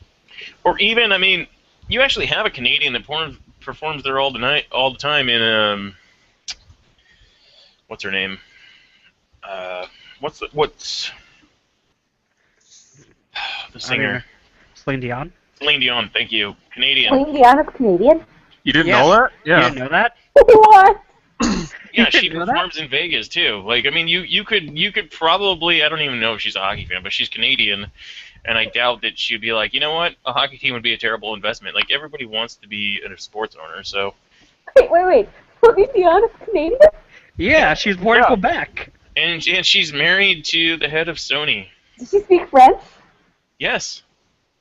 Wow. I think Ari's world just like blew up. Wow, who else is Canadian that I don't know about? What was that one hockey player that you thought was Swedish? Oh, Darren Helm. Yeah. Jim Carrey's Canadian. I knew that one. Avril Mike Lavigne Myers is Canadian. I knew Avril Lavigne is Canadian. I'm so pissed about her husband. I don't like who her husband is. Avril Lavigne? Yeah. Oh, yeah, the guy from not Fat Lab, Sum 41. No, they broke up a while ago. They divorced a while ago. Oh, they She's did? married Some to the lead producer. singer of Nickelback now. Oh, Yeah. Jack Kroger? Yeah. That's not his name. Jack? Wait, His name's not Jack. I said Chad. Oh, Chad. I thought you said Jack. Yeah, Chad Kroger. Yeah, makes me sad. But yeah, there's a lot of people that are Canadian. Yeah, there are people that live in Canada. Funny enough. Yeah, I just don't believe that stuff. Look it up on Wikipedia. They say 30 million people, but when was the last time you spoke to a Canadian? Well, Well, today when I was talking to Jordan. No, they're bots. Jordan is a bot.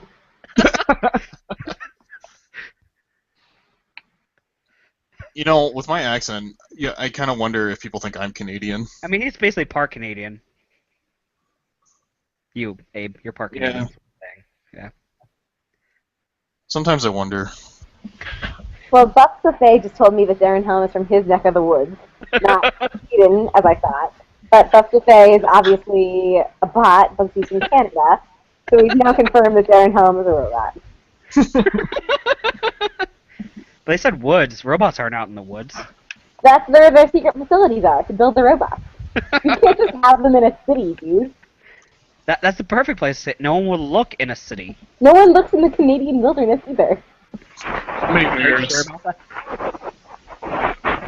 Oh, apparently Celine Dion has a bunch of French language studio albums.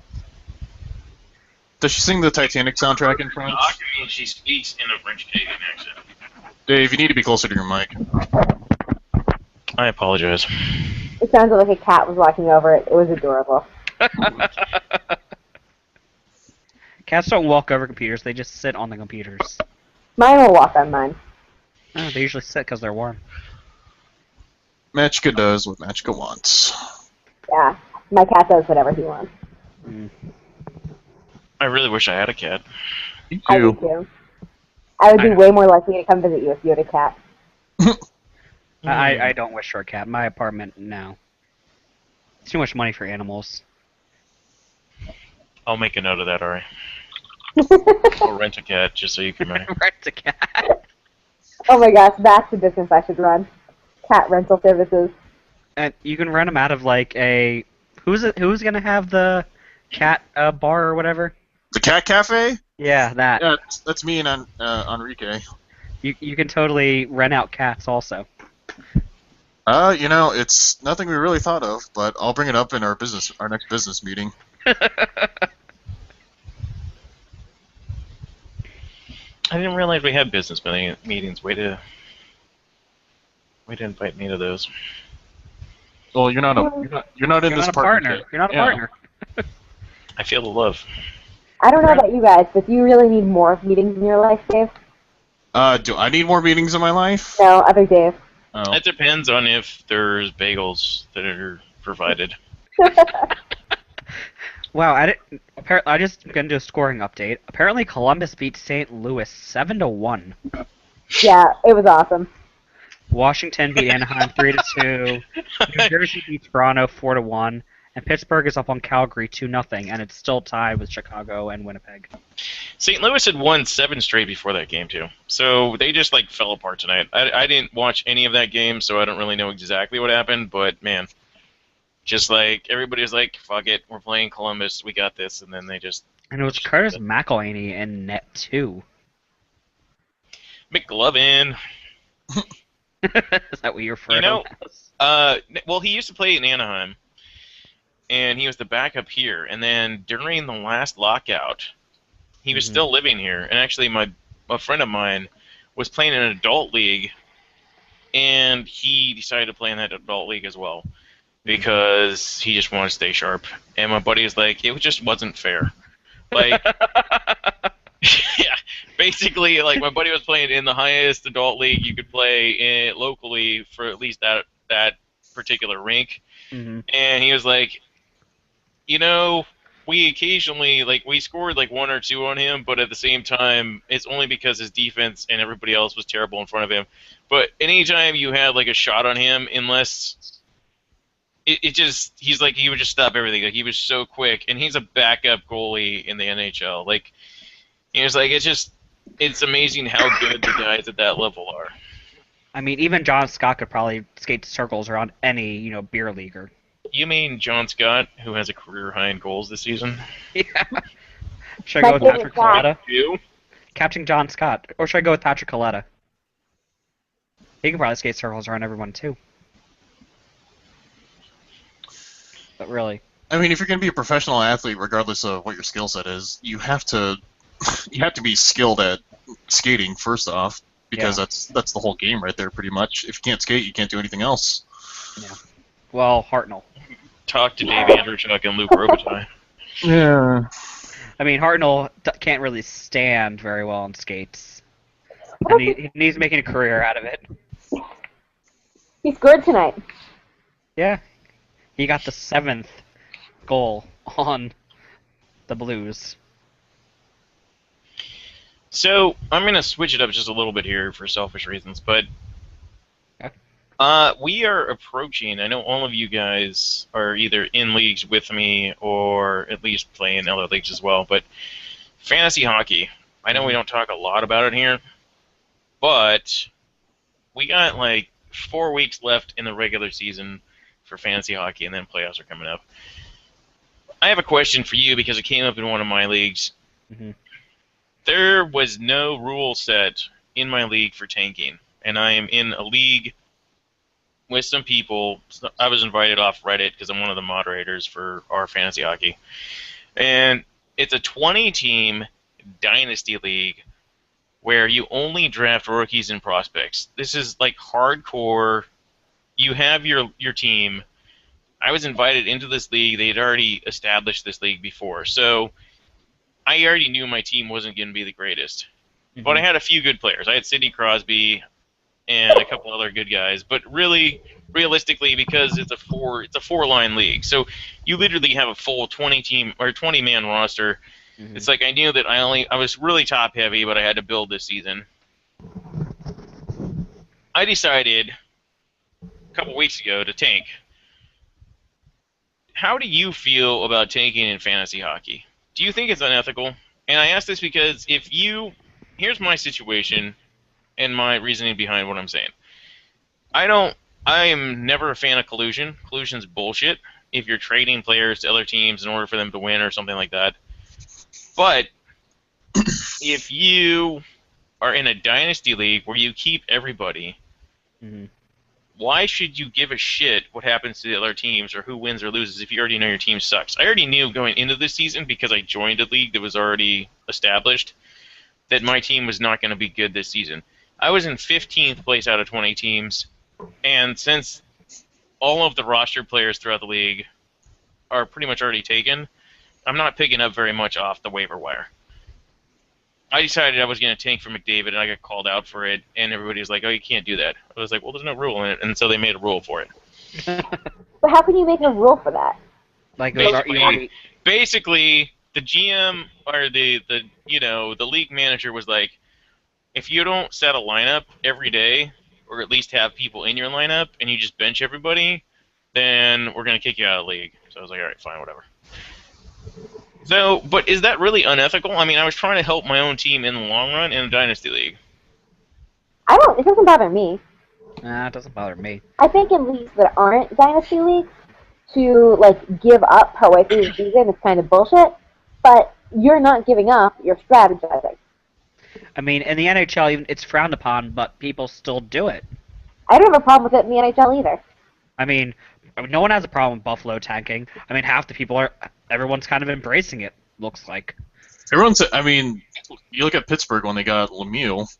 Okay, that was bullshit. That's a completely different situation. Yeah. That was back before it was, like, it's completely different.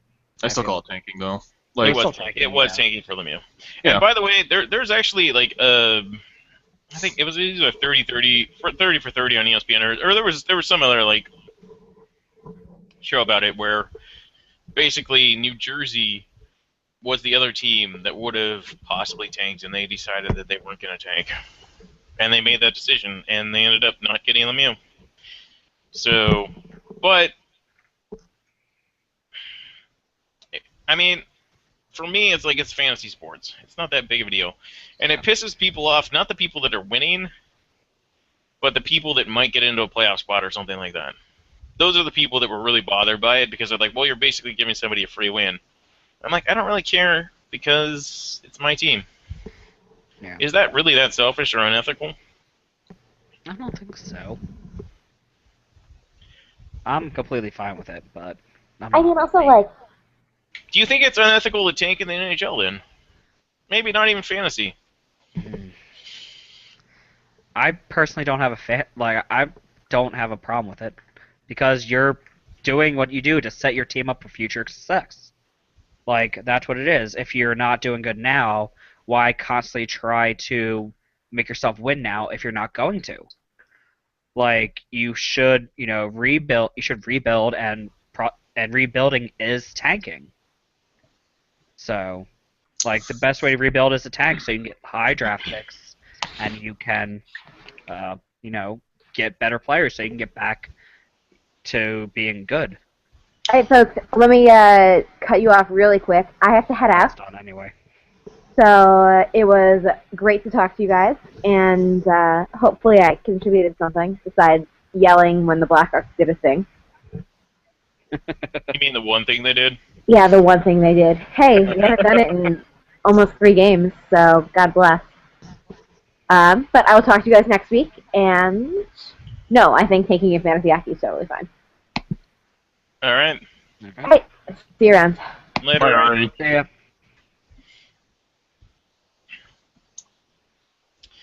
Anyway, I had brought that up actually in the fantasy hockey subreddit this week, and the overwhelming majority said that it seemed like if you don't at least set a lineup, you're a piece of shit, because it's not fair to the rest of the league.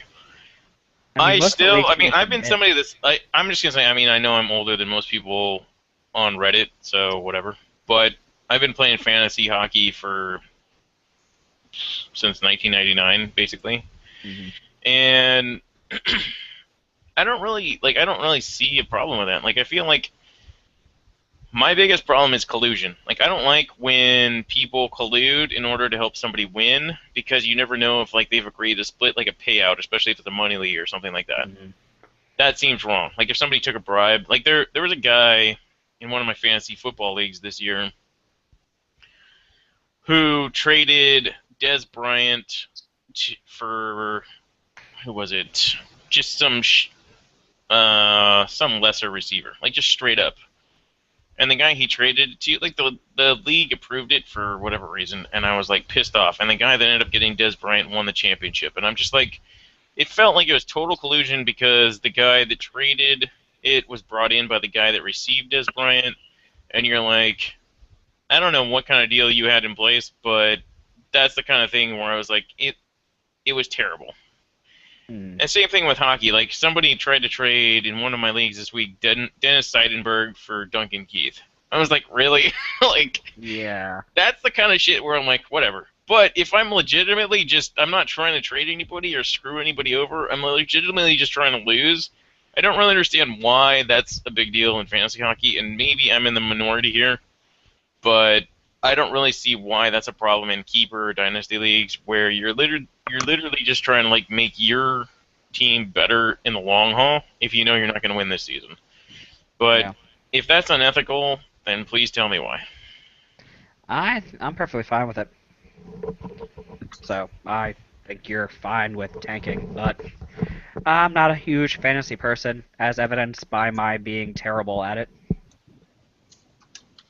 I think the only league I'm playing in, I'm 11th out of 20, so not doing terrible, but yeah. Well, I will say in fantasy, I mean, it's especially fantasy hockey, it's a day-to-day thing. Yeah. I mean, I'm currently tied, I guess technically for third in my division. I'm tied, so I might be gonna move up to 10th at the end of this week, maybe. But it's not something that I'm good at.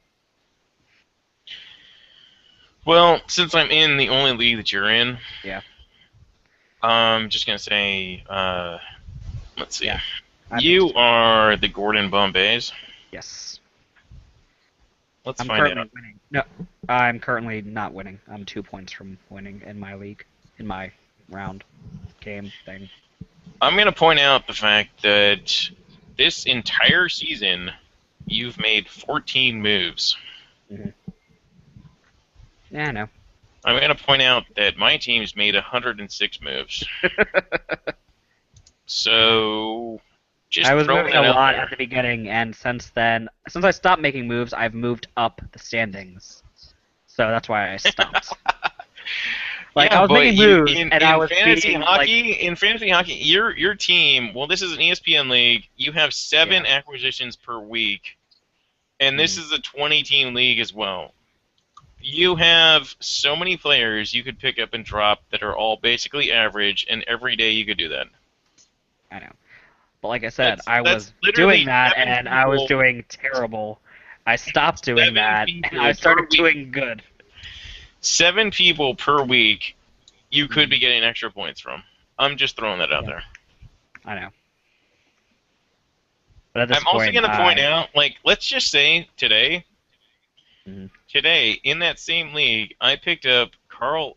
Hold on, wait, did I pick him up today? Hold on, 1 second.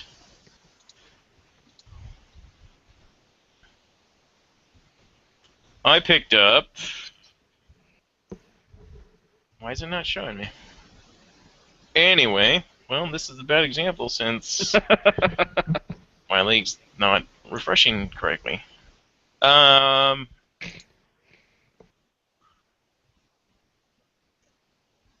I picked up Nick Spalding. He got me a point today. And you know what? That's an extra point that I have today, Dave. Yeah. And let's just imagine that I got an extra point almost every day of those 104 moves. That's 104 extra points. Yeah, I know. That I have all season. Make your moves daily, people. That's how fantasy works. Abe, how's your fantasy teams doing? I'm just here so I won't get fined.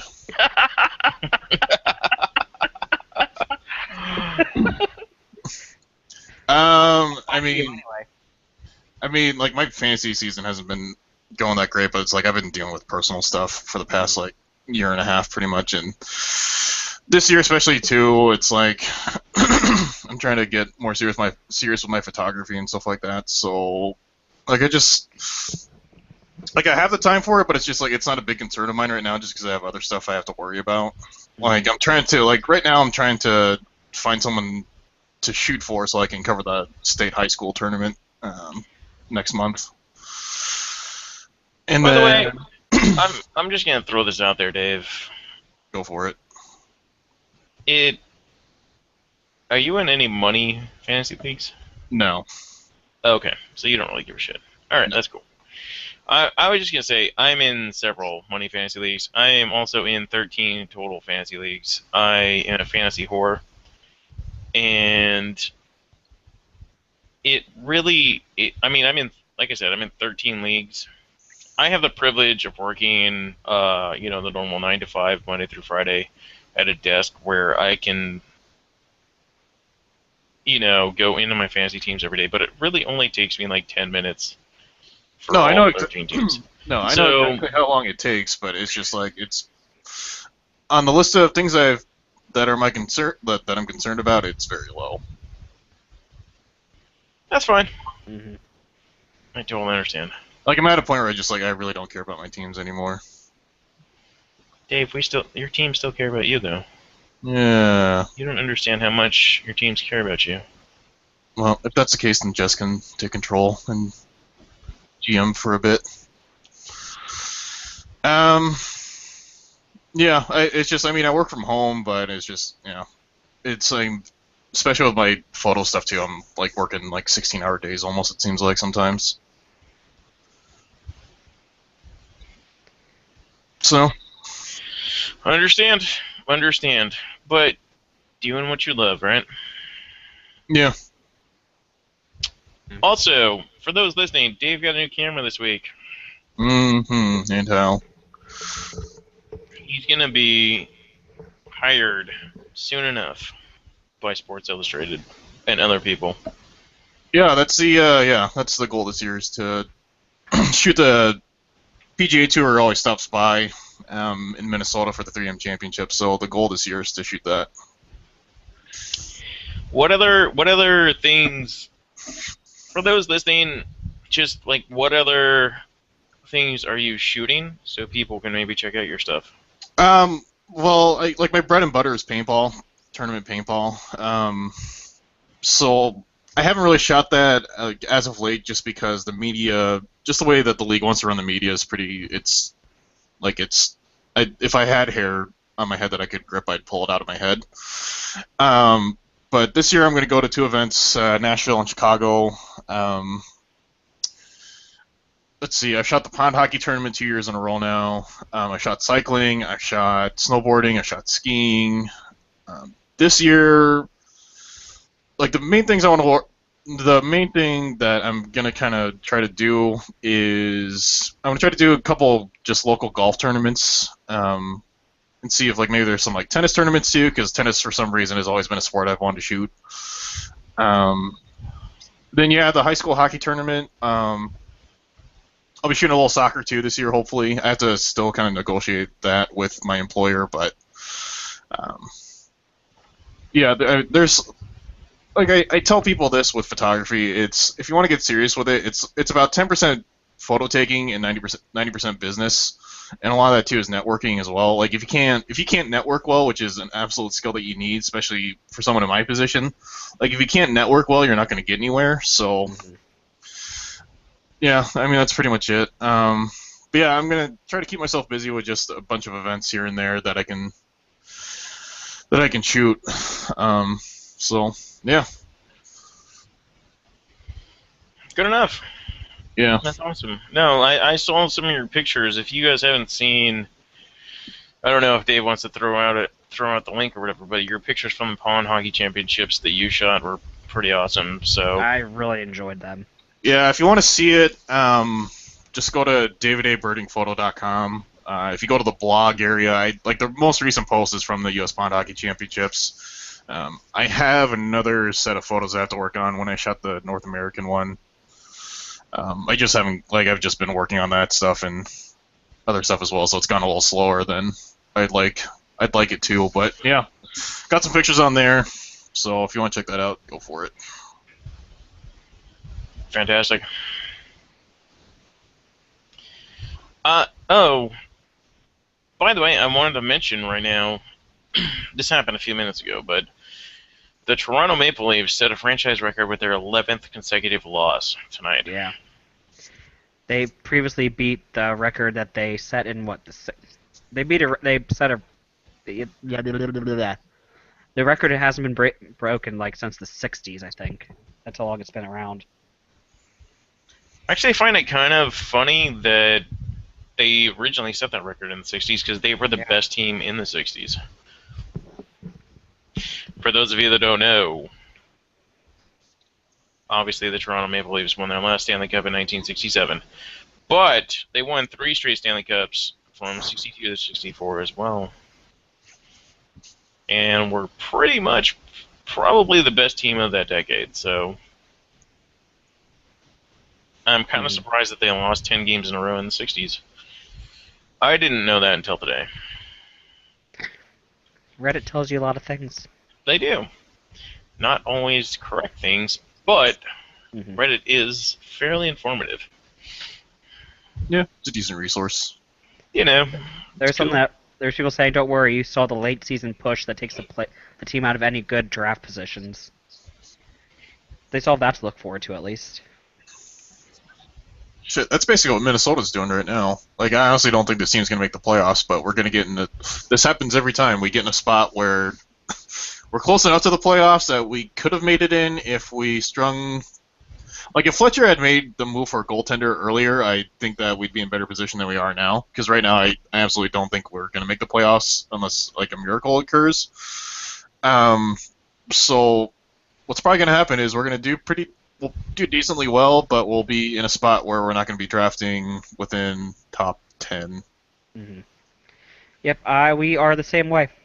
We are going to... Actually, we're doing it right now with our 5-game point streak. We are going to do really good up until we're mathematically eliminated. By that point, it will be too late to tank. Yeah.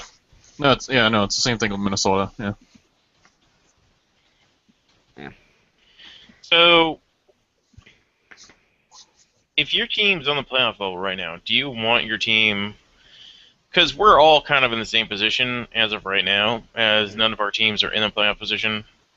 But at the same time, I feel like all of our teams are teams that could push for a playoff spot if we turn it around. But do we want our teams to tank for McDavid Eichel? Because at this point, I don't think any of us are going to be able to tank hard enough to reach a point where, you know, Buffalo or Edmonton or even Carolina are. So I saw there's someone on Twitter that posted a link. There's a chart that he basically calculated out playoff their chance to make the playoffs, and he took more into account just like point production and other stuff. I think the Wild are at 35%. So at this point, I mean, I honestly wouldn't be upset if they. I think I know. I want to go ahead. Sorry. I wouldn't be upset if they just end up putting a big losing streak and just got a decent draft pick out of it. At this point in the season, it wouldn't really upset me. Minnesota has 30.5% chance of making the playoffs right now. Yeah. So. Yeah. Personally, I mean, I still want to make the playoffs because I know the Kings are good in the playoffs. So I kind of feel like it's team-based. Like, I feel like there's some teams where it definitely benefit them to not make the playoffs right now. Actually, and I know that might sound stupid, but I don't think it would benefit Toronto to really make the playoffs this season, or even Ottawa, you know, Arizona. There's no way that I would think that would benefit them in the long haul. But there are teams that I think are going to end up in a position where this draft isn't going to help them that much. You know, teams like Los Angeles or Minnesota, or even, I don't know, Philadelphia is kind of interesting to me. But like, we have the prospects to turn it around. They're just still prospects at this point. That's the thing. I kind of want to see. I want to see teams that haven't been good in a long time end up at the bottom of the draft, or at least teams that I think are managed well enough, like Buffalo. I Buffalo's actually wouldn't yeah. mind seeing Columbus drop. I know that sounds terrible because I don't think that they're that bad of a team, but I actually think that they have good management and a good core. So I actually kind of am thinking like I kind of hope Columbus loses a lot of games so that they actually get a decent draft pick and maybe get somebody that'll turn that franchise around because their core with Nick Foligno and Ryan Johansson and Bobrovsky is actually pretty good. So if they had terrible injury luck all season, but if they just lost a few games and somehow ended up with one of those top 2 picks, that'd be awesome for them. I mean, I don't think they're going to beat out Edmonton or Buffalo for that pick, for either of those top 2 picks. The only chance is through the lottery to get the first overall to get one of those 2. Buffalo Face says he's like, hell no. I want to try for the playoffs this year because isn't the draft pretty deep this year anyway? Yes, this draft is supposedly deep. Mm-hmm. But So, they say that about the past couple also. I think the draft Not like this though. Like a lot of people have compared it to, I believe, the 2003 draft. Yeah. Yeah. There are even though in my opinion, not only this draft but just drafts in general has supposedly been pretty deep in the last 10 years or so, and I think that also speaks to the growth of the game. Because the U.S. developmental program has been much better in the last 10 to 15 years than it was before.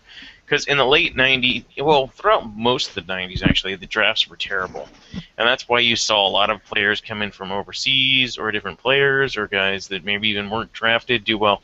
If you go back and look at the drafts of the 90s, they were garbage. But then it started to turn around in the 2000s because... the Miracle on Ice kids were growing up. Yes. Really. That's part of it. And then they have the Gretzky coming to America. Those kids were growing up. You had a whole shift in culture in the United States, and you started to see a vast improvement in U.S.-born players, and like 65% of the NHL in general is American or Canadian. So we lost some of the Russian influence with the KHL, starting up their own league, which was better than before. But at the same time, at this point, I think that we've never had deeper drafts ever, and that's one reason why I feel like expansion can work, because people are always saying, oh, well, expansion is just going to dilute the pool, and blah, blah, blah. But more kids into the league. In my opinion, we already have more than enough quality goaltending, which is the most important thing. There are so many backup goalies in this league that could probably be starters on other teams. And eventually you'll see better players. We have less scoring in the league now than we did, even though we have more teams back in the day, because there's so many good players. There's so many good defensemen. There's so many good forwards. Yeah, maybe top to bottom, a team today might not be as good as, say, the 70s Montreal Canadiens because they just dominated or things like that. But that doesn't mean that overall the quality of players throughout the league isn't better. So. Plus, the game's changed a lot since then anyway. Yeah. And which is... One thing to me that's weird is that I think the NHL can grow and be a better product because the parity of the league is greater than anything but the NFL. And I can't say that about baseball or basketball. And I know that we're hockey people and we like to hype up hockey, but at the same time, could you imagine basketball growing? Like, you would just have 2 teams that flounder just like the other terrible teams. Unless they got somebody like a LeBron or Kobe or something. In hockey, I could see teams growing right now because of the depth of players and how many great drafts there's been recently.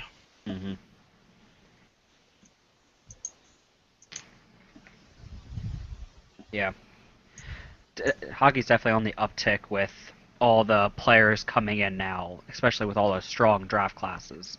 And if we, add two teams like should be summarized, like is what we're expecting based on the conferences, it's going to do nothing but good for the NHL. Even though if Canadians don't agree with it because they're not being added in Canada, I think it will do a lot for the game. Oh, that's another thing that we haven't really touched on much in the last couple of weeks, and I know that some of the Canadians that listen to this might throw in some weight, but the Canadian dollar is definitely a concern still. Yeah. And that sucks. Like, the Canadian dollar has been strong for a very long time, for the last 20 years. But right now, the Canadian dollar is only at like 80 cents to the American dollar. Mm-hmm. Which means I don't think, even though Quebec is building a stadium right now, I don't think we're going to see a team in Quebec at the moment. And I think the reason that they won't expand to Canada, I think this has been covered before, but in Canada, they already like hockey. There's no really new fans to be gained. There's only fans to change team affiliation. In the U.S., there is, places that don't watch hockey, that aren't a fan of hockey. You move a team there, you're gaining places that aren't fans of hockey, so that's new fans and new money, not just money changing teams. But then, go ahead. It was, I think that has a lot to do with why they're expanding more into America, expanding to places that don't have teams, like with Las Vegas. There is no professional team there. Like, that is a lot of money that could be spent on a, new team in an area that doesn't have any market saturation of any sports. Well, the thing with the NHL is there's almost a $500 million league expansion fee. So if Vegas gets a team, they basically pay the league $500 million. Mm-hmm. And that's huge because the league can take a hit on that team for several years if they need to until they finally move it. But that's with the current situation. With teams like Arizona or Florida, that's not the case because they've been in the league for so long. So you could see those teams moving, but Las Vegas wouldn't move anytime soon. Arizona and Florida are both teams that have arenas built in terrible locations, and they're always used as examples, but realistically they were designed poorly. In my opinion, Las Vegas is going to be designed well with that in mind, because they're building a stadium already in prime location. Mm-hmm. They're building it in downtown, aren't they? Somewhere near downtown. I go to Vegas multiple times per year because I live in Southern California, and I go for work every year, and I go for pleasure every year. And basically, where they're building the stadium, what you have in Las Vegas is the Las Vegas Strip. Yeah. Which is basically like a 15-mile strip of casinos and other things that runs north to south. The stadium is being built on the very south of the strip, but it's near the biggest casino in Vegas, which is MGM Grand. It's actually being built near the New York, which is like across the way from MGM Grand. So you're in a prime location as far as tourists go on the strip, but you're also at the very end in the south of the strip to where the traffic isn't god-awful, because when you're in the middle of the strip, traffic's god-awful. Yeah, I've been to Vegas before, and I've seen that. Yeah, it's terrible. Yeah, you're kind of in the middle of the strip, but at the same time, you're not like in the very, very heart of the strip to where people that are locals will be like, man, I really don't want to go because traffic's going to be terrible. You're kind of like next to the freeway, and I think the location's going to be really good, and I think that it can work. That's my personal opinion as somebody who frequents Vegas. I'm not a Vegas resident, but at the same time, I've been there enough, and like I said, I go multiple times per year to where I think that that location would be much better than, say, Arizona, where you have Glendale that's 30 minutes outside of Phoenix, or Florida, which is outside of Miami. 45 minutes outside. Yeah. I mean, they used to be in Miami, which was perfect for them when they were first starting, but yeah, they had to move. But I think that those Florida two started teams have off put a so bad those two strong. teams have put a bad taint on Vegas just because people think, oh, it's non-traditional. It's not even about non-traditional. Tampa Bay works, Los Angeles works, Anaheim works. It's just It's they are location. far. They're located, and their teams haven't really. No, well, Arizona has been good for a while. They just had the ownership problems, which is why no one wanted to support them. Because why support a team that may move because of the ownership? It's not That's even that. They're like they weren't marketed. I lived down there for 4 years, and you never saw anything about them until they hit the playoffs. So it's like how do you get fans excited about that when they don't even know about it? Because, and this is where I think the non-traditional market thing does come into effect, because it's obviously not a big sport out there. It's growing, and you have an NHL team out there. But yeah, like Dave said, it's in BFE Glendale. The majority of the population's in Phoenix in the surrounding area, which has, I believe, 12 million people. If they had put that, if they had built that stadium in next to campus or around there, then I wouldn't even be saying this right now. But yeah, being out in Glendale, you have to market that team, and no one really did when I was living out there. So it's like, how do you get fans excited to go see that when they don't really know about it until the playoffs roll around? Yeah. Yeah. It is tough if you're not. You look at other non-traditional markets, like I said, and Columbus seems to be working because of their location. Nashville's working because of their location. Mm-hmm. Nashville's Like like the heart of town too. Yeah. Yeah, I've been outside that arena, and it's like in a really big part of the city. So Dallas works, but Dallas is a huge metropolitan area. yeah. But they didn't put their city in the middle of nowhere either, so. No. And I mean, to be honest, they could support two teams if they really wanted. Dallas? I don't think so. No, okay. I meant Texas in general. Sorry, with Houston. Oh, and Dallas, but yeah. I think I honestly think Houston could support a team. Yeah. They have the population too. But one thing about Houston, which I will say, I've been to Houston and Dallas, and my sister actually lives outside of Houston. Houston is really spread out, but it's not super populated. Like Los Angeles, Anaheim area is super spread out as well. But Los Angeles, Anaheim has a gigantic population. So even though it's like the urban sprawl, Houston's urban sprawl as well, but it doesn't have the same population as bigger sprawl areas. So even though it does have a huge population just because it's a huge city, it's also really spread out. So Houston's one of those towns where I'm like, I don't know as well, because Houston has failed to support even NFL. And if you can't support an NFL team, it makes me wonder, like, their basketball stadium is right downtown. Their baseball stadium is pretty close to downtown as well. So if you can convert their basketball stadium, I don't know if their basketball stadium could support hockey as well. I don't know how it's built. But I don't think Houston could support a hockey team unless it was downtown. Thing about it is though, they're fans of the Dallas Cowboys out there. So would you try to take fans away from the Cowboys? Which is why I don't think Houston would have worked for that. It's Cowboys nowhere have a near big it. following. Honestly, yeah. I mean, Texas is huge, and Dallas and Houston are not near each other. So the Houston Texans draw just fine. Their stadium's beautiful. Mm-hmm. But Texas and football go hand in hand, so that's kind of different than hockey. Yeah. Where like Houston Aeros were the AHL team there for a while, and they're gone now. Des Moines. Yeah. So if they couldn't even support an AHL team, I don't know that they could support an NHL team. It's not that. Well, no, they could support them. It's just I think that if I remember right, they didn't want to sign the lease there again to the to the rink. Okay. Saad just scored the game win, the OT winner. God damn it, Saad.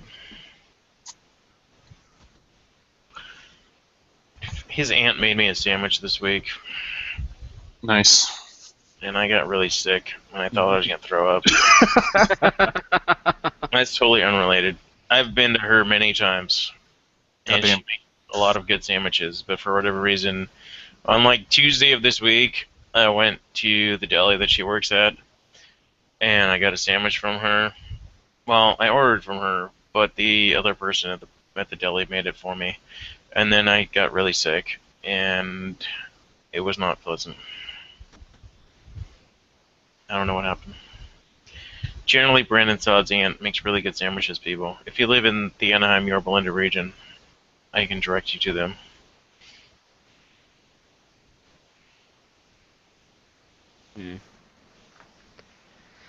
Okay. Well, there's not. Yeah. Calgary's still playing. But they're losing to Pittsburgh 3-0. Yeah. End of the second. I'm totally okay with that. Eh. But I don't really have much else to talk about. I don't know if anybody else does or not. Nah, I think we kind of covered everything. I mean, it has been almost 3 hours, so Has it? yeah. Start of this date is 10:42 here. Oh, yeah. Well, look, we've almost been talking for 3 hours straight. That went so fast. Actually, tonight did go kind of fast, actually. It did, yeah. And to be perfectly honest, I think we didn't really have anything scripted until after, like, or past this first hour, so. Yeah. I mean, the first hour was barely scripted also, so. You know, Yeah. I'm pretty good at winging it sometimes. Yeah. Not always, but sometimes. All right, I guess we'll do the closing. All right. Okay. This has been our HockeyCast. You can find us on our website, ourhockeycast.com. You look at our subreddit, which is r/rhockeycast. You can go to our YouTube page, rhockeycast. We should be getting an RSS feed soon. I just found out our website could make it on its own, so I will be looking into that this weekend. I have been Dave Ball, Blinston on Reddit, and @Blinston1 on Twitter. We have @LA Kings Dave on Reddit and Twitter, and it's a user Frobman 1986 and @Birding on Twitter. Birdbag. Birdbag? Yeah. Always Birdbag, sorry. Yeah, everyone always gets when it involves my last name, like other Dave gets it wrong, you got it wrong. Like whenever it comes to my last name, it throws people for a trip. Yeah. It confuses me because it's either one or the other, and I always pick wrong. I have a 50-50 chance, but I get it wrong. So, alright, so have a good night, everybody. Peace.